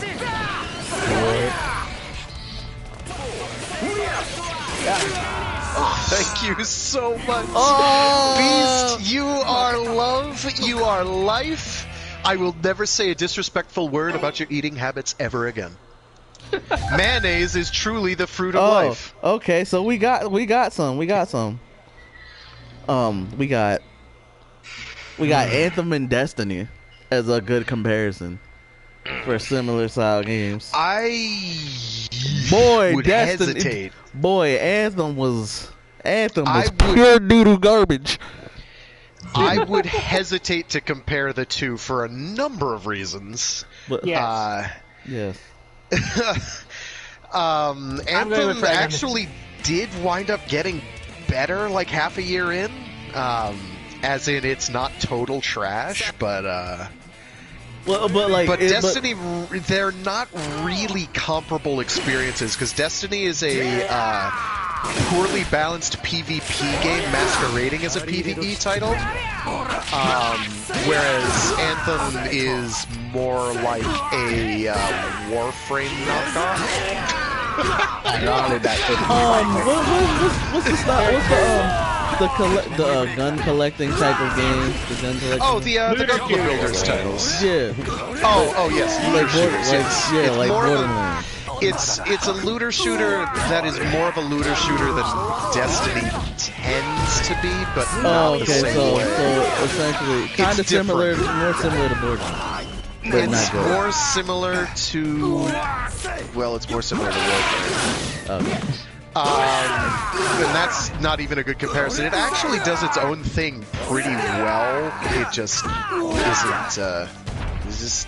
It has problems, and most of those problems have to do with a dire lack of direction, which were a bit of a problem in its development. I will say, Anthem has serious issues. I will say with your comparison with pretty glorious. Scott Pilgrim and 99 Vidas, I will say this kind of it just follows the genre. It's not necessarily ripping like Scott Pilgrim. It's more like, it just more fits in the genre. Now I will say Sonic and Freedom Planet. That was definitely a Sonic fan game. Exactly. It's a Sonic fan game, and it's a really good one too. I don't know if anyone here has played it. Yo, it's pretty good. It's different.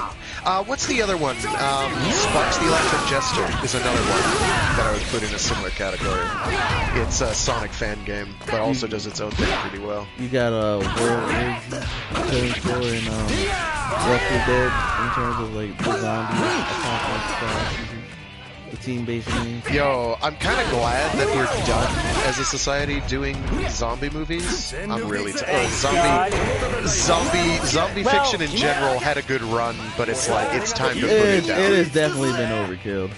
Well, we still got a couple out there. Looking at you, Last of Us. Well, looking at garbage. Well, I was you. Garbage. I'm not. Just on the off chance some Last of Us fans are watching. We have essentially Super Smash Brothers, PlayStation All Stars, and Brawlhalla.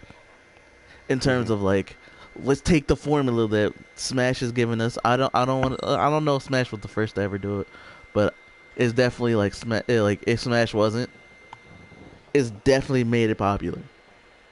And then it's like PlayStation. PlayStation tried to do that whole thing. Yeah, they tried PlayStation All-Stars, which PlayStation All-Stars was fine. I didn't hate it. No, it was fun, but there was some balancing problems. There was balancing problems, no doubt. I play a bit of it. It's not that bad. There was some very terrible balancing issues. Because you had to build up the meter, but there were characters who were like came over from games where all they do was combo to build meter, or all they did was just straight up combo. So they had a distinct advantage over characters like say Toro or Spike or Sackboy. Yeah. Sackboy is a grappler trying to fight somebody who just got rapid hits in the sword. Friggin' Kratos versus anybody who's not Dante or Naruto. Or surprisingly Cat from Gravity Rush. Yeah. Like, come on now. And then, bruh. Especially Cat, because even if you're sitting there just guarding, they're trying to avoid the first hit. And guess what? Pulled in by gravity. Yes, sir. First attack. There was a huge, definitely huge, hold on. what do we call it? Oh yeah, balancing problem in terms of like battle PlayStation All-Stars. But then you have games like Brawlhalla, which is like fine, but everybody plays. There's no real distinction unless you pick up a weapon, and even then, the weapons and characters all fight the same. They all do the same thing. Exactly, and that's so boring.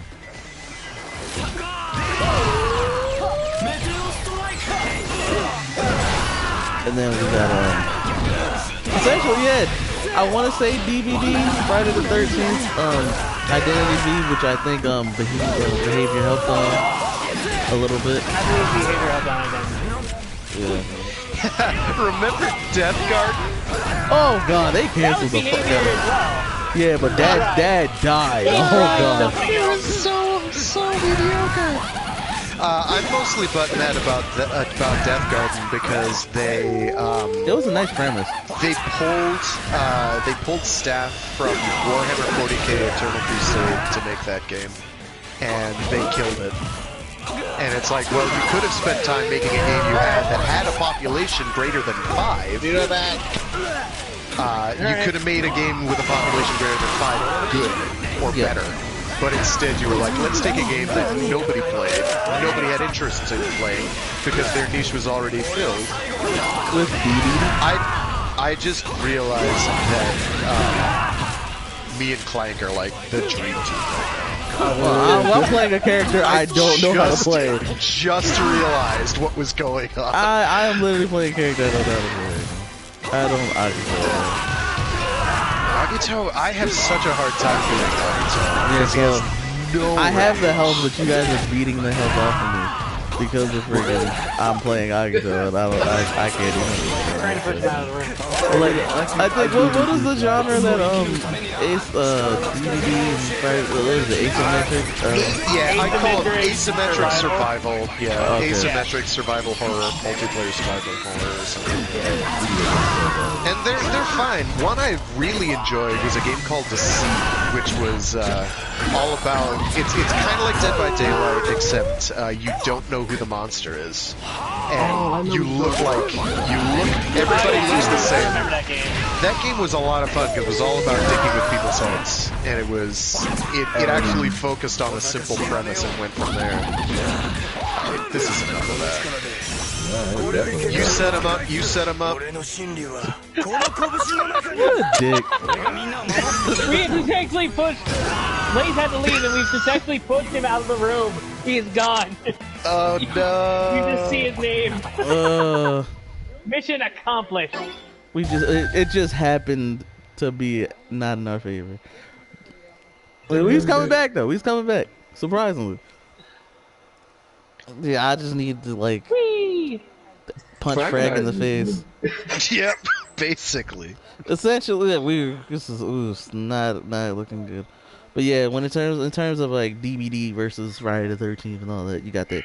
There's a small niche there, but then it's like, if this blows up and we get more games that pull that whole style of gaming, would that be a bad thing? Bringing it back to the topic from before, boys. It turns we're just making it full circle now. Like when that small niche is filled and then it just becomes popular. You know what I mean? Is that necessarily a bad thing? I mean, occasionally you'll get a game that comes out that is actually better than the competition. Yeah. I would argue that Apex is the best battle royale, pure battle royale out there.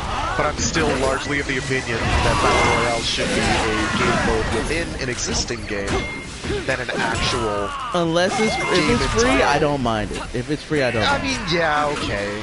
Because but even then, it's kind of like, If it's free, like I said, if it's free, I really won't mind it. I'm not really a battle royale. Showdown is pretty good too, but I haven't played it much.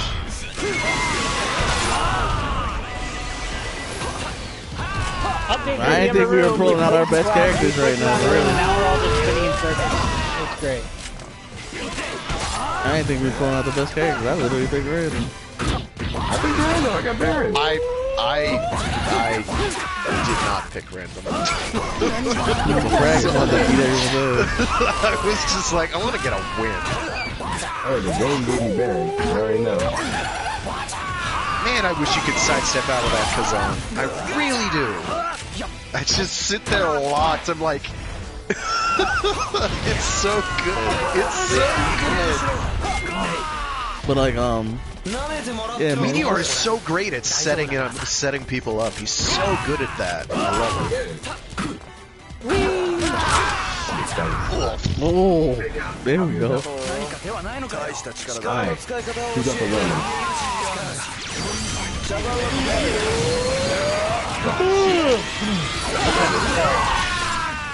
Actually, you're not hungry for Kamen random? Rider Agito.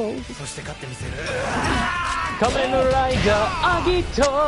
Da da da da da. Here we go, Count Zero. Kamen Rider Agito. In the mighty Inaito. Get on!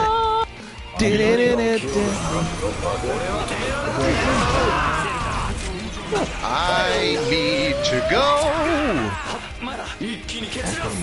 I'm in deep trouble.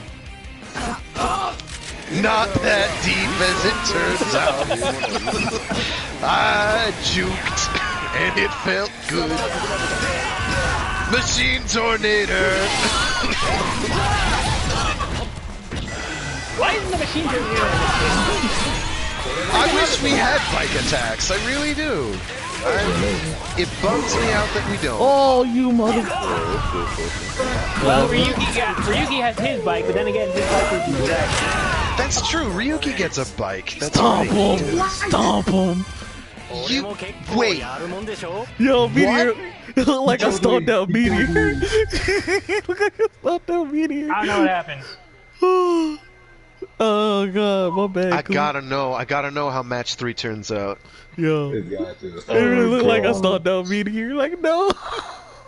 This got nothing. What happened, Shell? Oh, okay. We're still going. Good I God. was gonna say the struggles Alright. on the racing side. What do you mean on the racing side? Like, what's the struggle there?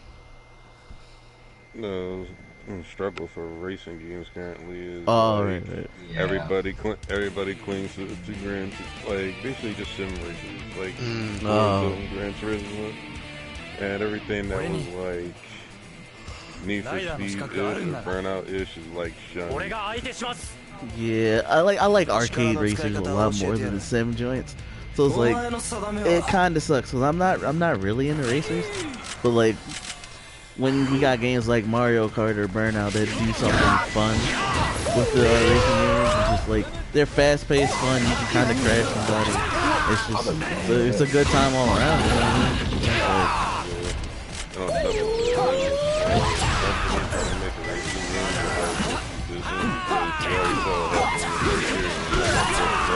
Criteria got absorbed.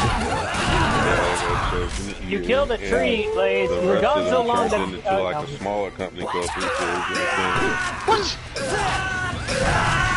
And on closer to the top of it, when they came to the game called Risk Racer, where originally trying to sell it behind and they turned out and they was like releasing games for the whole time, like like playing Burnout games. Yeah. Like the games and stuff. Yes, sir. They released like nobody didn't like Jack. A lot of games put up, and a lot of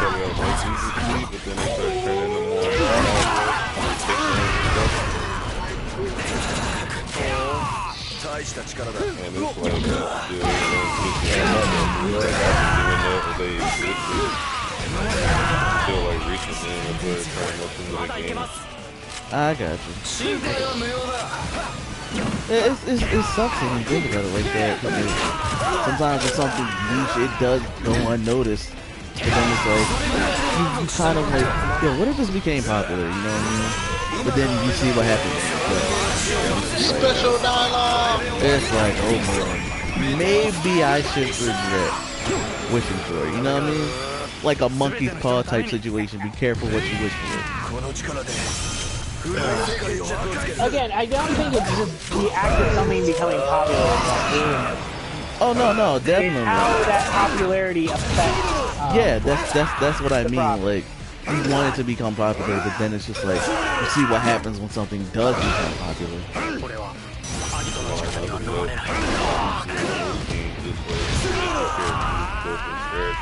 Oh god, the CAC era of gaming. It's it, and Ricky got me to have the money ready to pay for the the game. Have to make so they kind of look similar to their brand, but not exactly that brand. Yeah, like what was that one by Disney? I know what you're talking about. Split Second. Yeah, I don't think there was. First of all, I don't think there was a single turn in that game that was less than 90 degrees. I don't think there was. Yo, it was all 90-degree turns. There was not a single non-90-degree turn. It was fun though. I did love Split Second. I did love Split Second because the whole time travel aspect. Like, hold up, you passing me? Nah. Bring it back. I'm gonna drop a whole building in your way so I can go past you and get ahead of you. Yeah, that is. Oh great. God, I had a thought. Back to the knockoff games. Now that we brought up Disney games, Spectro. Does anyone remember Spectro? Spectrobes. Describe that. Describe that. I don't. I'm the only one who remembers. I'm the only one who likes apparently yes, done. So explain yourself. Explain Spectrobes. It's Pokemon. It's a Pokemon knockoff by Disney. Oh. Anime Pokemon knockoff by Disney. I don't remember that. It was on DS. I remember the Infinity thing, but I don't remember. Oh, why am I the only one who ever did this? Dunn's like, why am I the only one who remembers this thing? So this is what it's like to be the guy who remembers something too good. Okay, I know your feelings, Paul. I understand you better now. Welcome to the club. Because then you get into the awkward thing of being like, I want to explain this, but do the idea justice. Word. Without being reductive, but also without talking for 5 hours. Basic line Spectrobes, you're a part of a super solar system police. You're being invaded by evil aliens, and the only thing that can stop them is I remember now. You dig up fossils, resurrect Spectrobes. Yup, I remember now. Okay, at least that goes right. Clank remembered you? Speaking of, because I feel like not only did it want to copy Pokemon, but it wanted to copy the that one style of Pokemon games where you had the stylus and you circled around the Pokemon. Rangers. Yes, Pokemon Rangers. Remember Slugterra? I remember Slugterra. Yeah, there's I'm not a fan of Slugterra, but I think they're pretty cool. I watched a couple of episodes.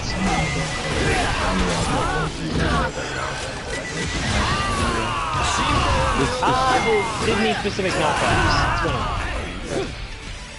And then you got... No, I love Spectrobes. I still love the original Spectrobes. Although I don't know where my copy is. I feel like my friend might have taken it. Yo, that happened to me with Black and White. I had a friend who took it and just never returned it. I've never been so mad. Yeah, he was. No candy coating. He was a piece of shit. I think he was the same guy who wound up breaking my copy of Chocobo's Dungeon 2 in half. So you need to fight this man. That's what I'm hearing. Hurts. So what I'm hearing is me on a physical level. So what I'm hearing is you have to fight this man. I don't know where he lives. I think he might have died, actually, but I don't know. Oh. Shit. Oh. Ow. That took a turn for the Died of worse. being too much of a piece of shit, probably. Like, this dude was up his own ass. He probably just forgot to breathe. Forgot an oxygen tank. Another quote from Frag, ladies and gentlemen. He was up his own ass so far, he forgot to breathe. Just to clarify, Did not bring a Sherpa on the hike up Mount Asshole. Did not bring another. That's 5 quotes from Frag tonight. I get ornery when I'm tired, and I apologize. No, it's fine. It's hilarious. I get into moods. It's hilarious. You're good. I don't know. Did anybody wind up playing that Chocobo's dungeon game on? I think it was on the Wii. It's basically it's literally a roguelike, except you play as a cute, adorable Chocobo. I did, but then my game got stolen. That's well. What happens to Chocobo games? It's incredible. But Chocobo's Dungeon 2 is just that, but older and on the PS1, and absurdly brutal. Like, that game did not care about your feelings. It was an actual dyed-in-the-wool roguelike, down to having death show up if you took too long. So it just ruined your life. Oh my god. Echo, this is gonna be disgusting. Oh no! So I guess double drive next. Oh, hold on. Listen, if I knew this was gonna happen, I would have picked Spectre. Wait, is that a go? Nah, I gotta get you now.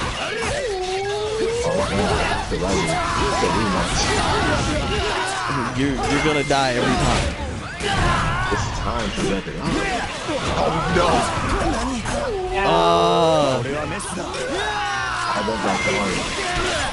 I can't fight you because freaking brain jumped in. Oh shit! Can I just say I cannot wait until Max Boost comes out? I'm like dying. No, dying. get Max Boost. Everybody get Max Boost. I'm so hyped. I had a friend describe it as finally coming home after being in prison. For years. Like, I disagree with that analysis because I actually liked Gundam Versus, but also, as I explained in a previous stream, I am thirsty and desperate. So, right. So that's how that goes.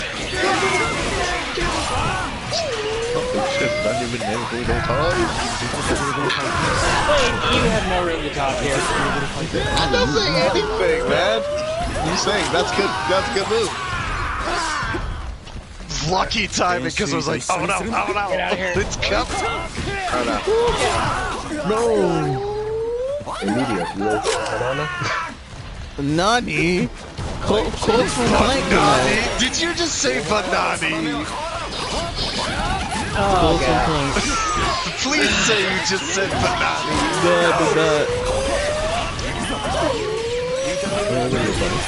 I got this. Banana. Oh no! Oh, I did it too early. I did it too early. I did it too early.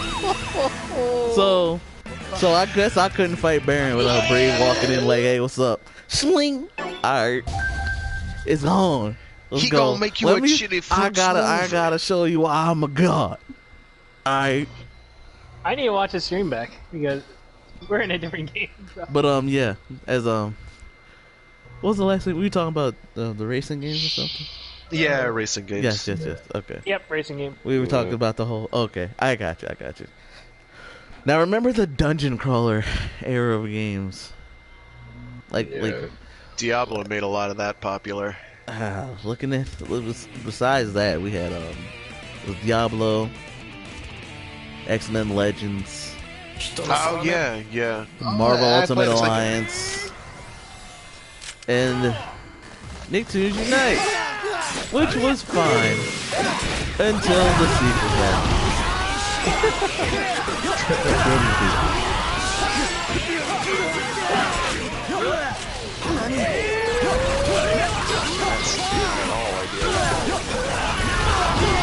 those I only really play the Ultimate Alliance games. How is Ultimate Alliance 3, by the way? It's pretty fun. It's not like, it's not the standard beat 'em up, like the classic 2D beat 'em up. It's 3D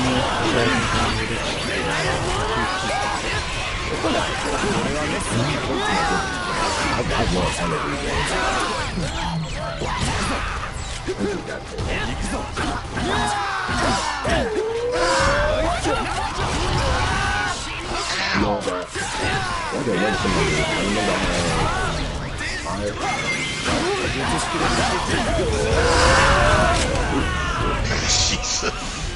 It's wicked. It's a Baron and Brave team.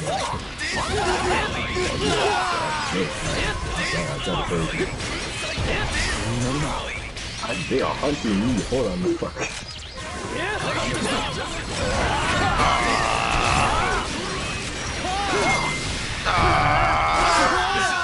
I see that man.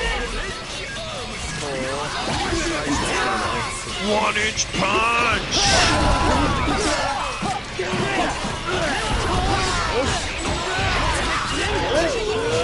So yeah, let me show you why I'm a god. Boy.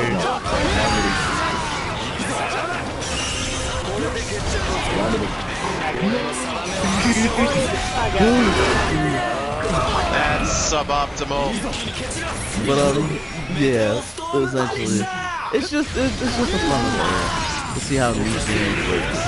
Something just blows them up, becoming more popular. Oh god, I'm dead. I'm firing a laser. I am firing a laser. I am dead. No, you're gonna live, man. You have a lot of health in this ring.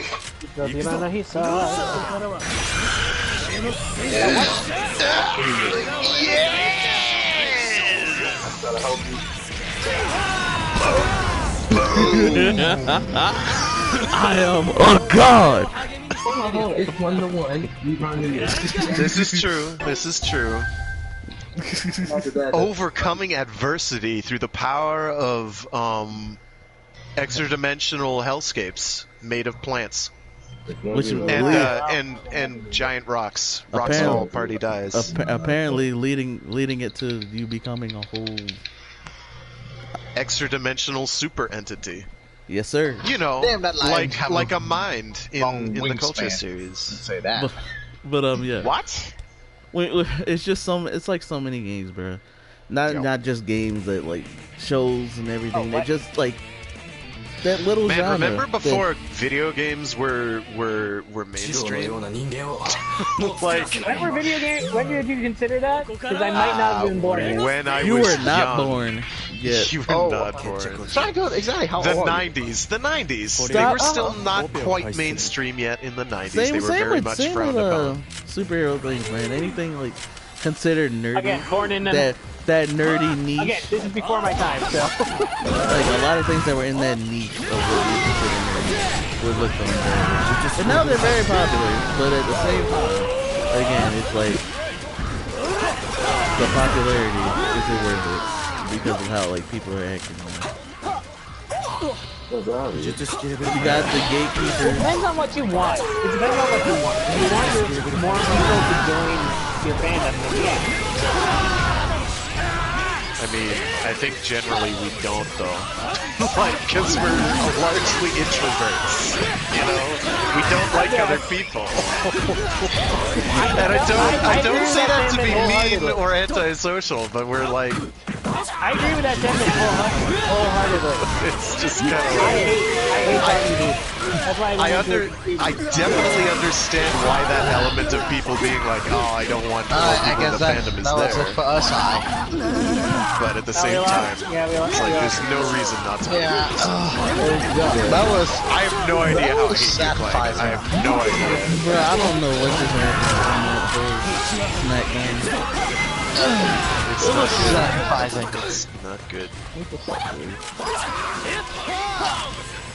Not that. As long as it's more people, if something becomes popular, it gives the developers more reasons to invest.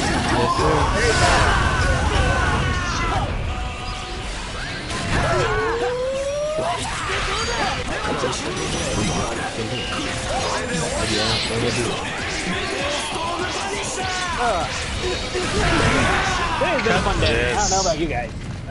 I did. I'm so sorry for you. That's all, I'll take that damage.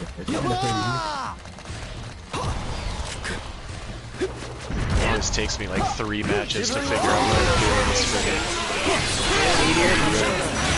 Oh, every time.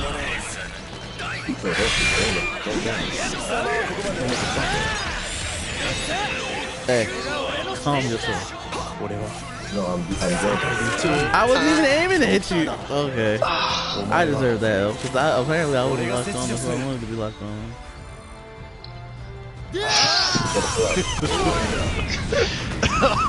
I wasn't even locked on to like friggin' Brave, but you know. Man, I should have picked Spectre, bro. I didn't expect that, but it's all good. It's all good. Gaim does not have the reach, so he gotta do a short combo and try to do something else. This might be the last one for me. Yeah, I gotta. Yeah, we've been going for a good solid, what, 3 Just 4 hours? Today was like, wow. I didn't expect this actually happened. Just check the uptime. You I mean, you got 2 whole you rooms. didn't, despite the fact you didn't that- expect the thing that we do every Sunday?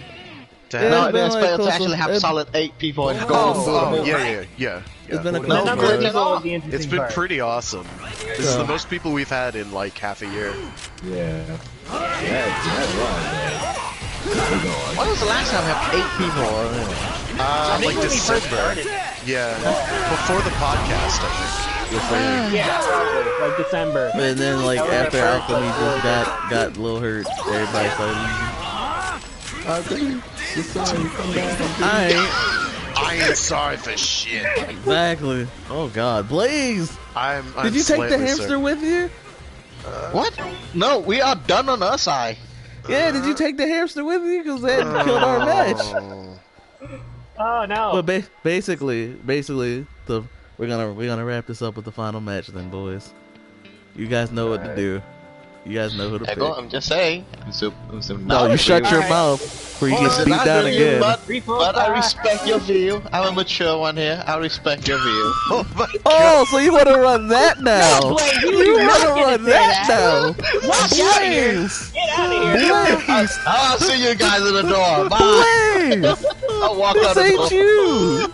He's like, I'm the mature one here. No, because your point was I'll wrong. be the bigger man. Your point is wrong. You're literally in multiple directions. you're essential. Like Blaze is the type of dude.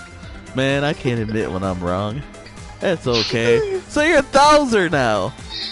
Oh, what happened to everyone have their own opinion, eh?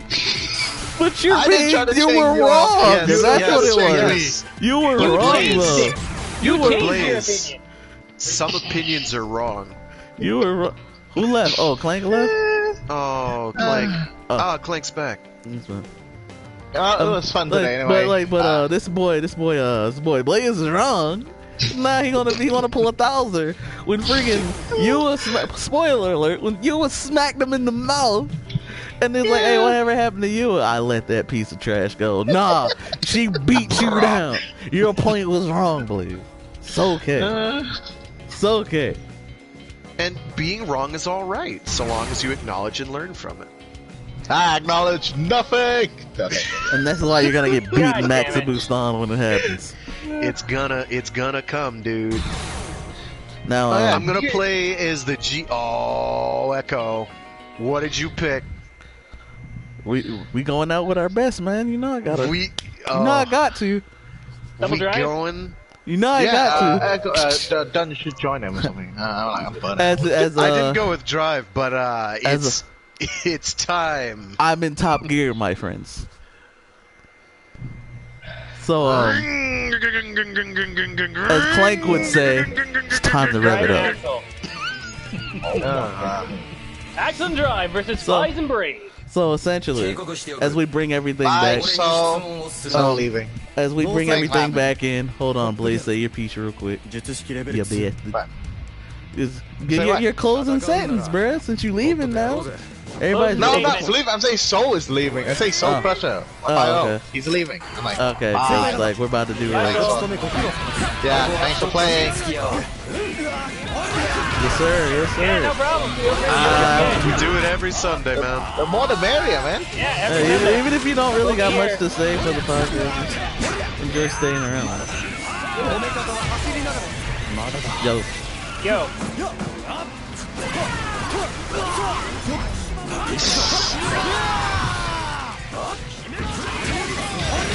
Oh, that was your mistake. Listen. You picked that? Ginga isn't perfect. Ginga's a tough one. Ginga is not perfect. Ginga S, on the other hand, that was Blaze. Regardless of, fix the hamster. What? Tell him to get it together. What? Hey, Dan, I'm not saying anything. What's happening on your side? What the hell's going on? They crashed. But I'm sorry. Soul Crusher. Yeah, your question is you. You came to the right place. You did come to the right place. So my first vote is always going to be. Hold on a sec. Let's round table it. Everybody recommend at least I one don't watch Ultra. Ultra. I'm out. Okay. Frag, I'm gonna save you for last because you got a lot. I have a number of opinions. Yes, you got. Frag is basically our Toku dictionary.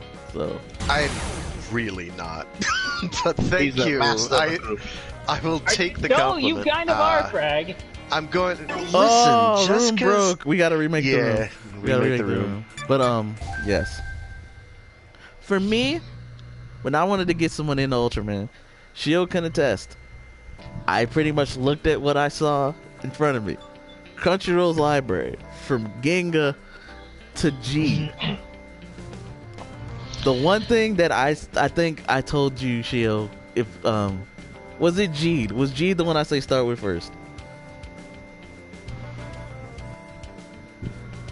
Because if that was the case, I would definitely say start out with G. It's not necessarily traditional in terms of Ultraman, but it's a good starting point because the character is just like the character of Jeed. He's likable enough to where you can enjoy it with no problems and not worrying about connecting it to everything else. Yeah, Room's up, Echo. Sorry. That's pretty much what I was gonna say. Shio, you still here? Alright, probably not. But yeah.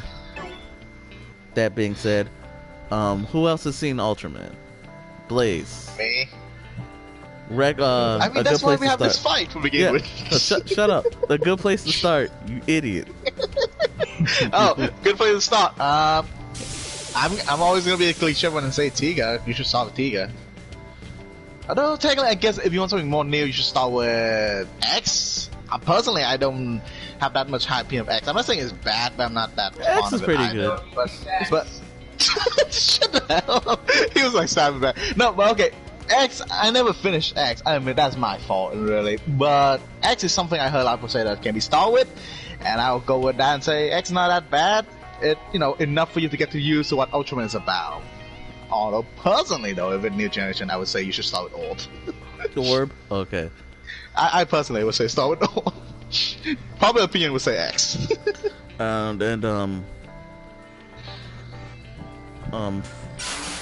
Shoot. Frag. Go ahead. My recommendation, I'll give three. Three good starting points. I'm going to concur with Tiga. Tiga is a good starting point because Tiga kind of does everything in the Ultra formula really, really, really well. It's a great intro. It's accessible. It's well done. It's a very good show. It does nothing wrong. It does everything right, everything well. I also recommend either the original Ultraman or Ultra 7, both ideally. But starting at the beginning is not a bad idea. It sort of depends on how much you're willing to. Real quick, you bastards. Double flies, no. really? Oh, Double no. flies, really? Oh, you bastards. Oh god.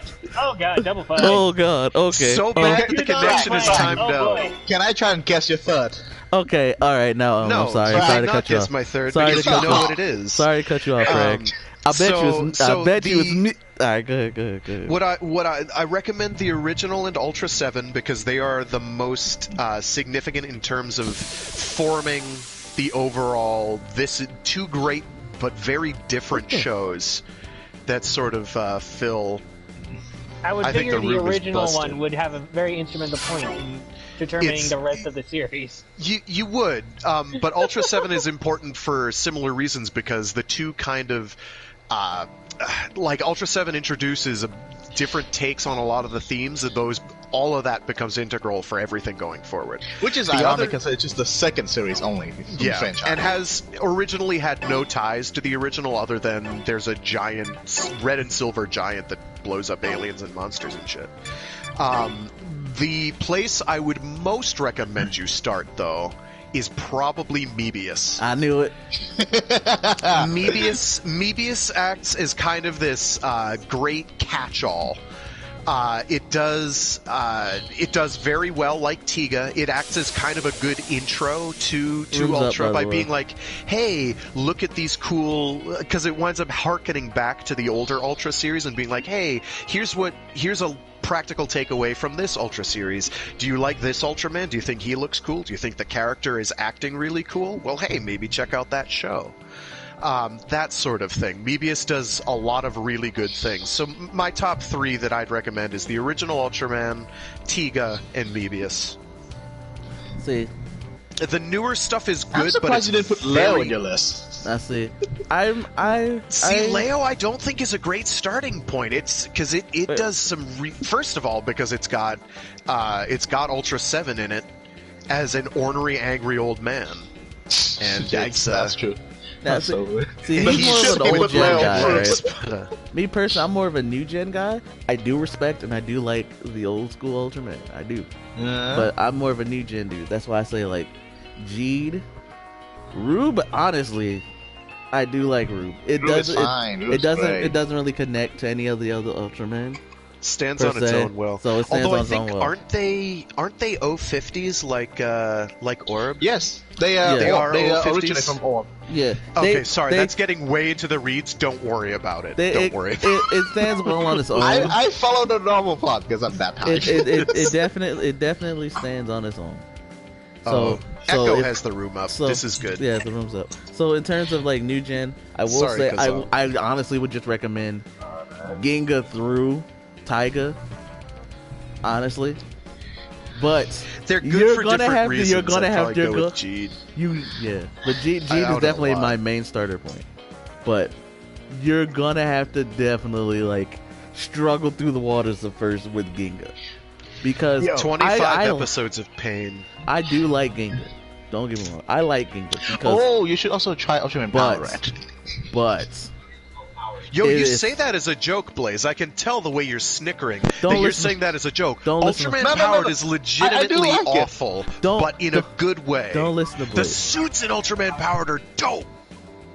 But essentially. Do you like the suit Power Red? You got to struggle through Ginga a little bit to get to Ginga S. There's some okay stuff in Ginga.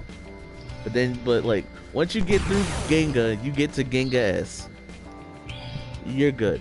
Cuz from there up until Rube and Taiga, it's a good ride all around. Orb isn't bad. Orb's pretty good, but it's kind of weird to follow. Kind of. I guess what I should have asked first is what other Toku series have you watched and enjoyed?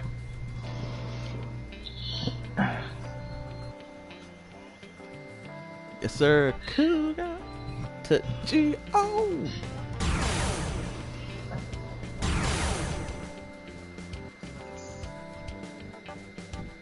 O's? Okay. Good taste. Yes, sir. Yeah, I think you would be good with X. X, yeah. X is, I think you would do good with X. For something that's kind kind of... Gingivitis. Oh, Gingivitis. Who said that? Who said that? Yo, I want to Shields. shake this person's hand. Yo, Wait, what- Shields goddamn hilarious, bro. Damn Gingivitis. straight, dude. Gingivitis.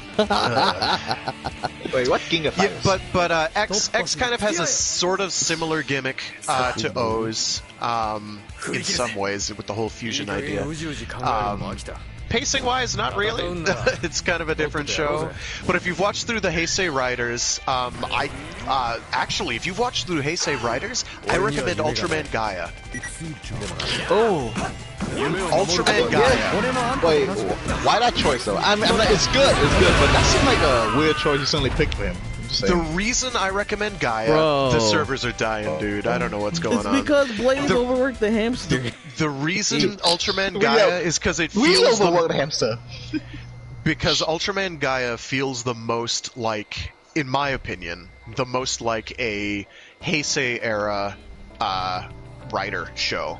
Like, you've got character drama and tension. You also have unbelievably good special effects. You've got pretty good plots. You will definitely notice that there is a significant difference in portrayal of characters in Ultra series versus Kamen Rider or Sentai. Alright, hold on. Clank, my boy. It's not you. I think it's because you went off with Baron, and you're pretty much ready to dip. The server's not fighting with you, bro. Yeah. I'm not like saying Clank's the problem. No, because like every time, his thing is glowing, but he's not next to it at all. So I'm just thinking, something's not connecting with him properly. You know. Plus, after you watch Gaia, you can always go and watch Cosmos, which completely turns Ultraman's basic idea of here's a giant. No, let me finish my fucking sentence. Let me finish his fucking sentence, Blaze. Fucking god, shit, damn. I'm sorry. Blaze, when I want your opinion, I will rattle your cage. What? Blaze, get focus on the hamster. Clank, like, huh? I'll tend the hamster. I'll go tend the hamster. Yeah, go tend to the hamster. Let me finish my sentence. I like Cosmos because it turns like the basic Ultra formula of here's a giant, a red and silver giant who goes and blows up monsters and aliens, and turns it into here's a blue and silver giant who is an absolute peacenik and refuses to kill anything.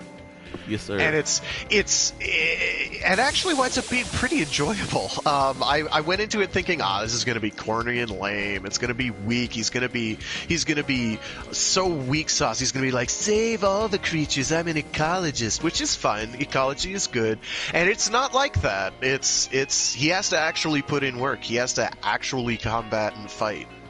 And it kind of brings out the more, like, the messianic, miracle worker aspect of Ultraman to the fore, which is a thing very much throughout most of the classic Ultra series, where there's, like, Ultras get crucified, like, all the time. It just happens. Space aliens show up and they're like, we're gonna crucify this Ultra and hanging in air and make everybody upset because Ultraman's being crucified, and also the Ultraman will be upset because he is crucified, and that's bad.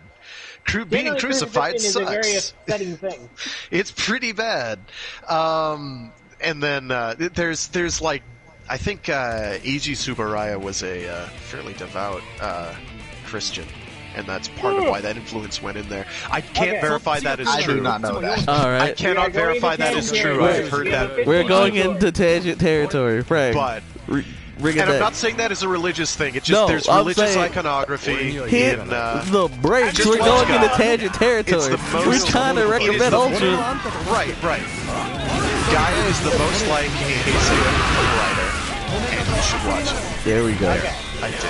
There we go. Frank, we enjoy your tangents, bro, but we got to Listen, this We're it nearing is the end, my boy. We're nearing the It is end. midnight right now, and my brain does not live. I need my sleep. It's alright. It's alright. Now, We were just driving down the road, and then Bragg just suddenly just, hey, look at that sign. We're gonna turn that. we're gonna see the world's giant ball of yarn. I have never been to see that. Chill. You got an Ultraman to recommend. I think the only one he's named him. Oh, okay. I thought he saw another one besides Gene. I thought he saw another. That's on me. Alright. Because that's how you got Geo into this. Oh, okay. Alright. I'll deal with that in a second.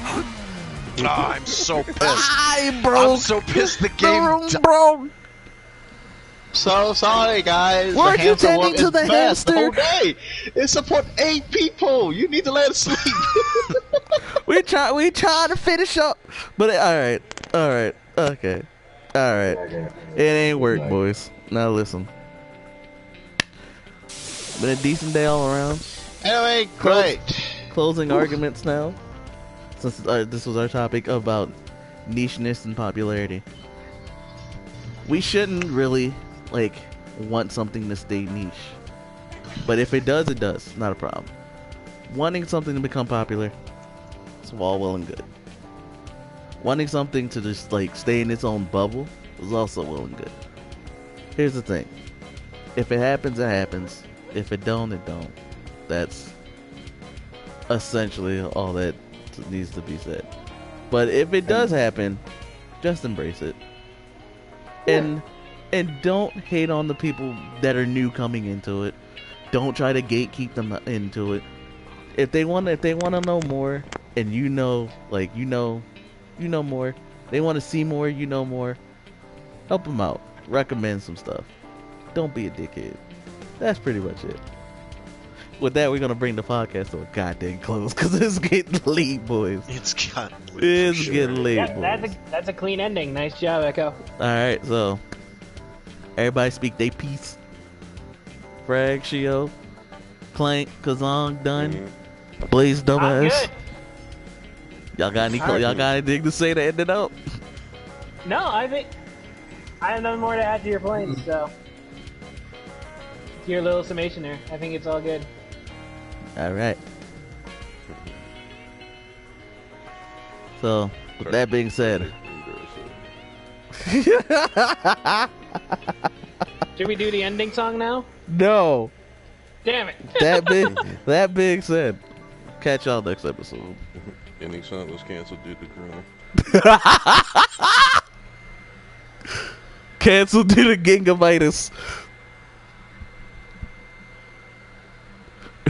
Remember, man. Hang out with your Lord and Savior, Gaim. Otherwise, be targeted by Belial.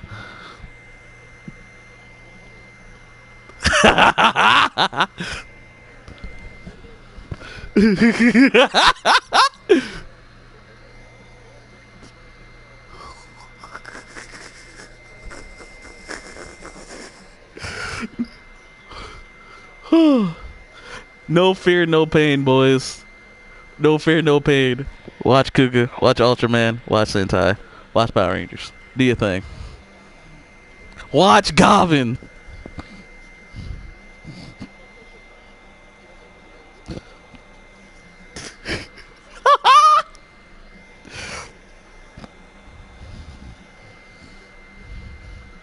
Yes, sir.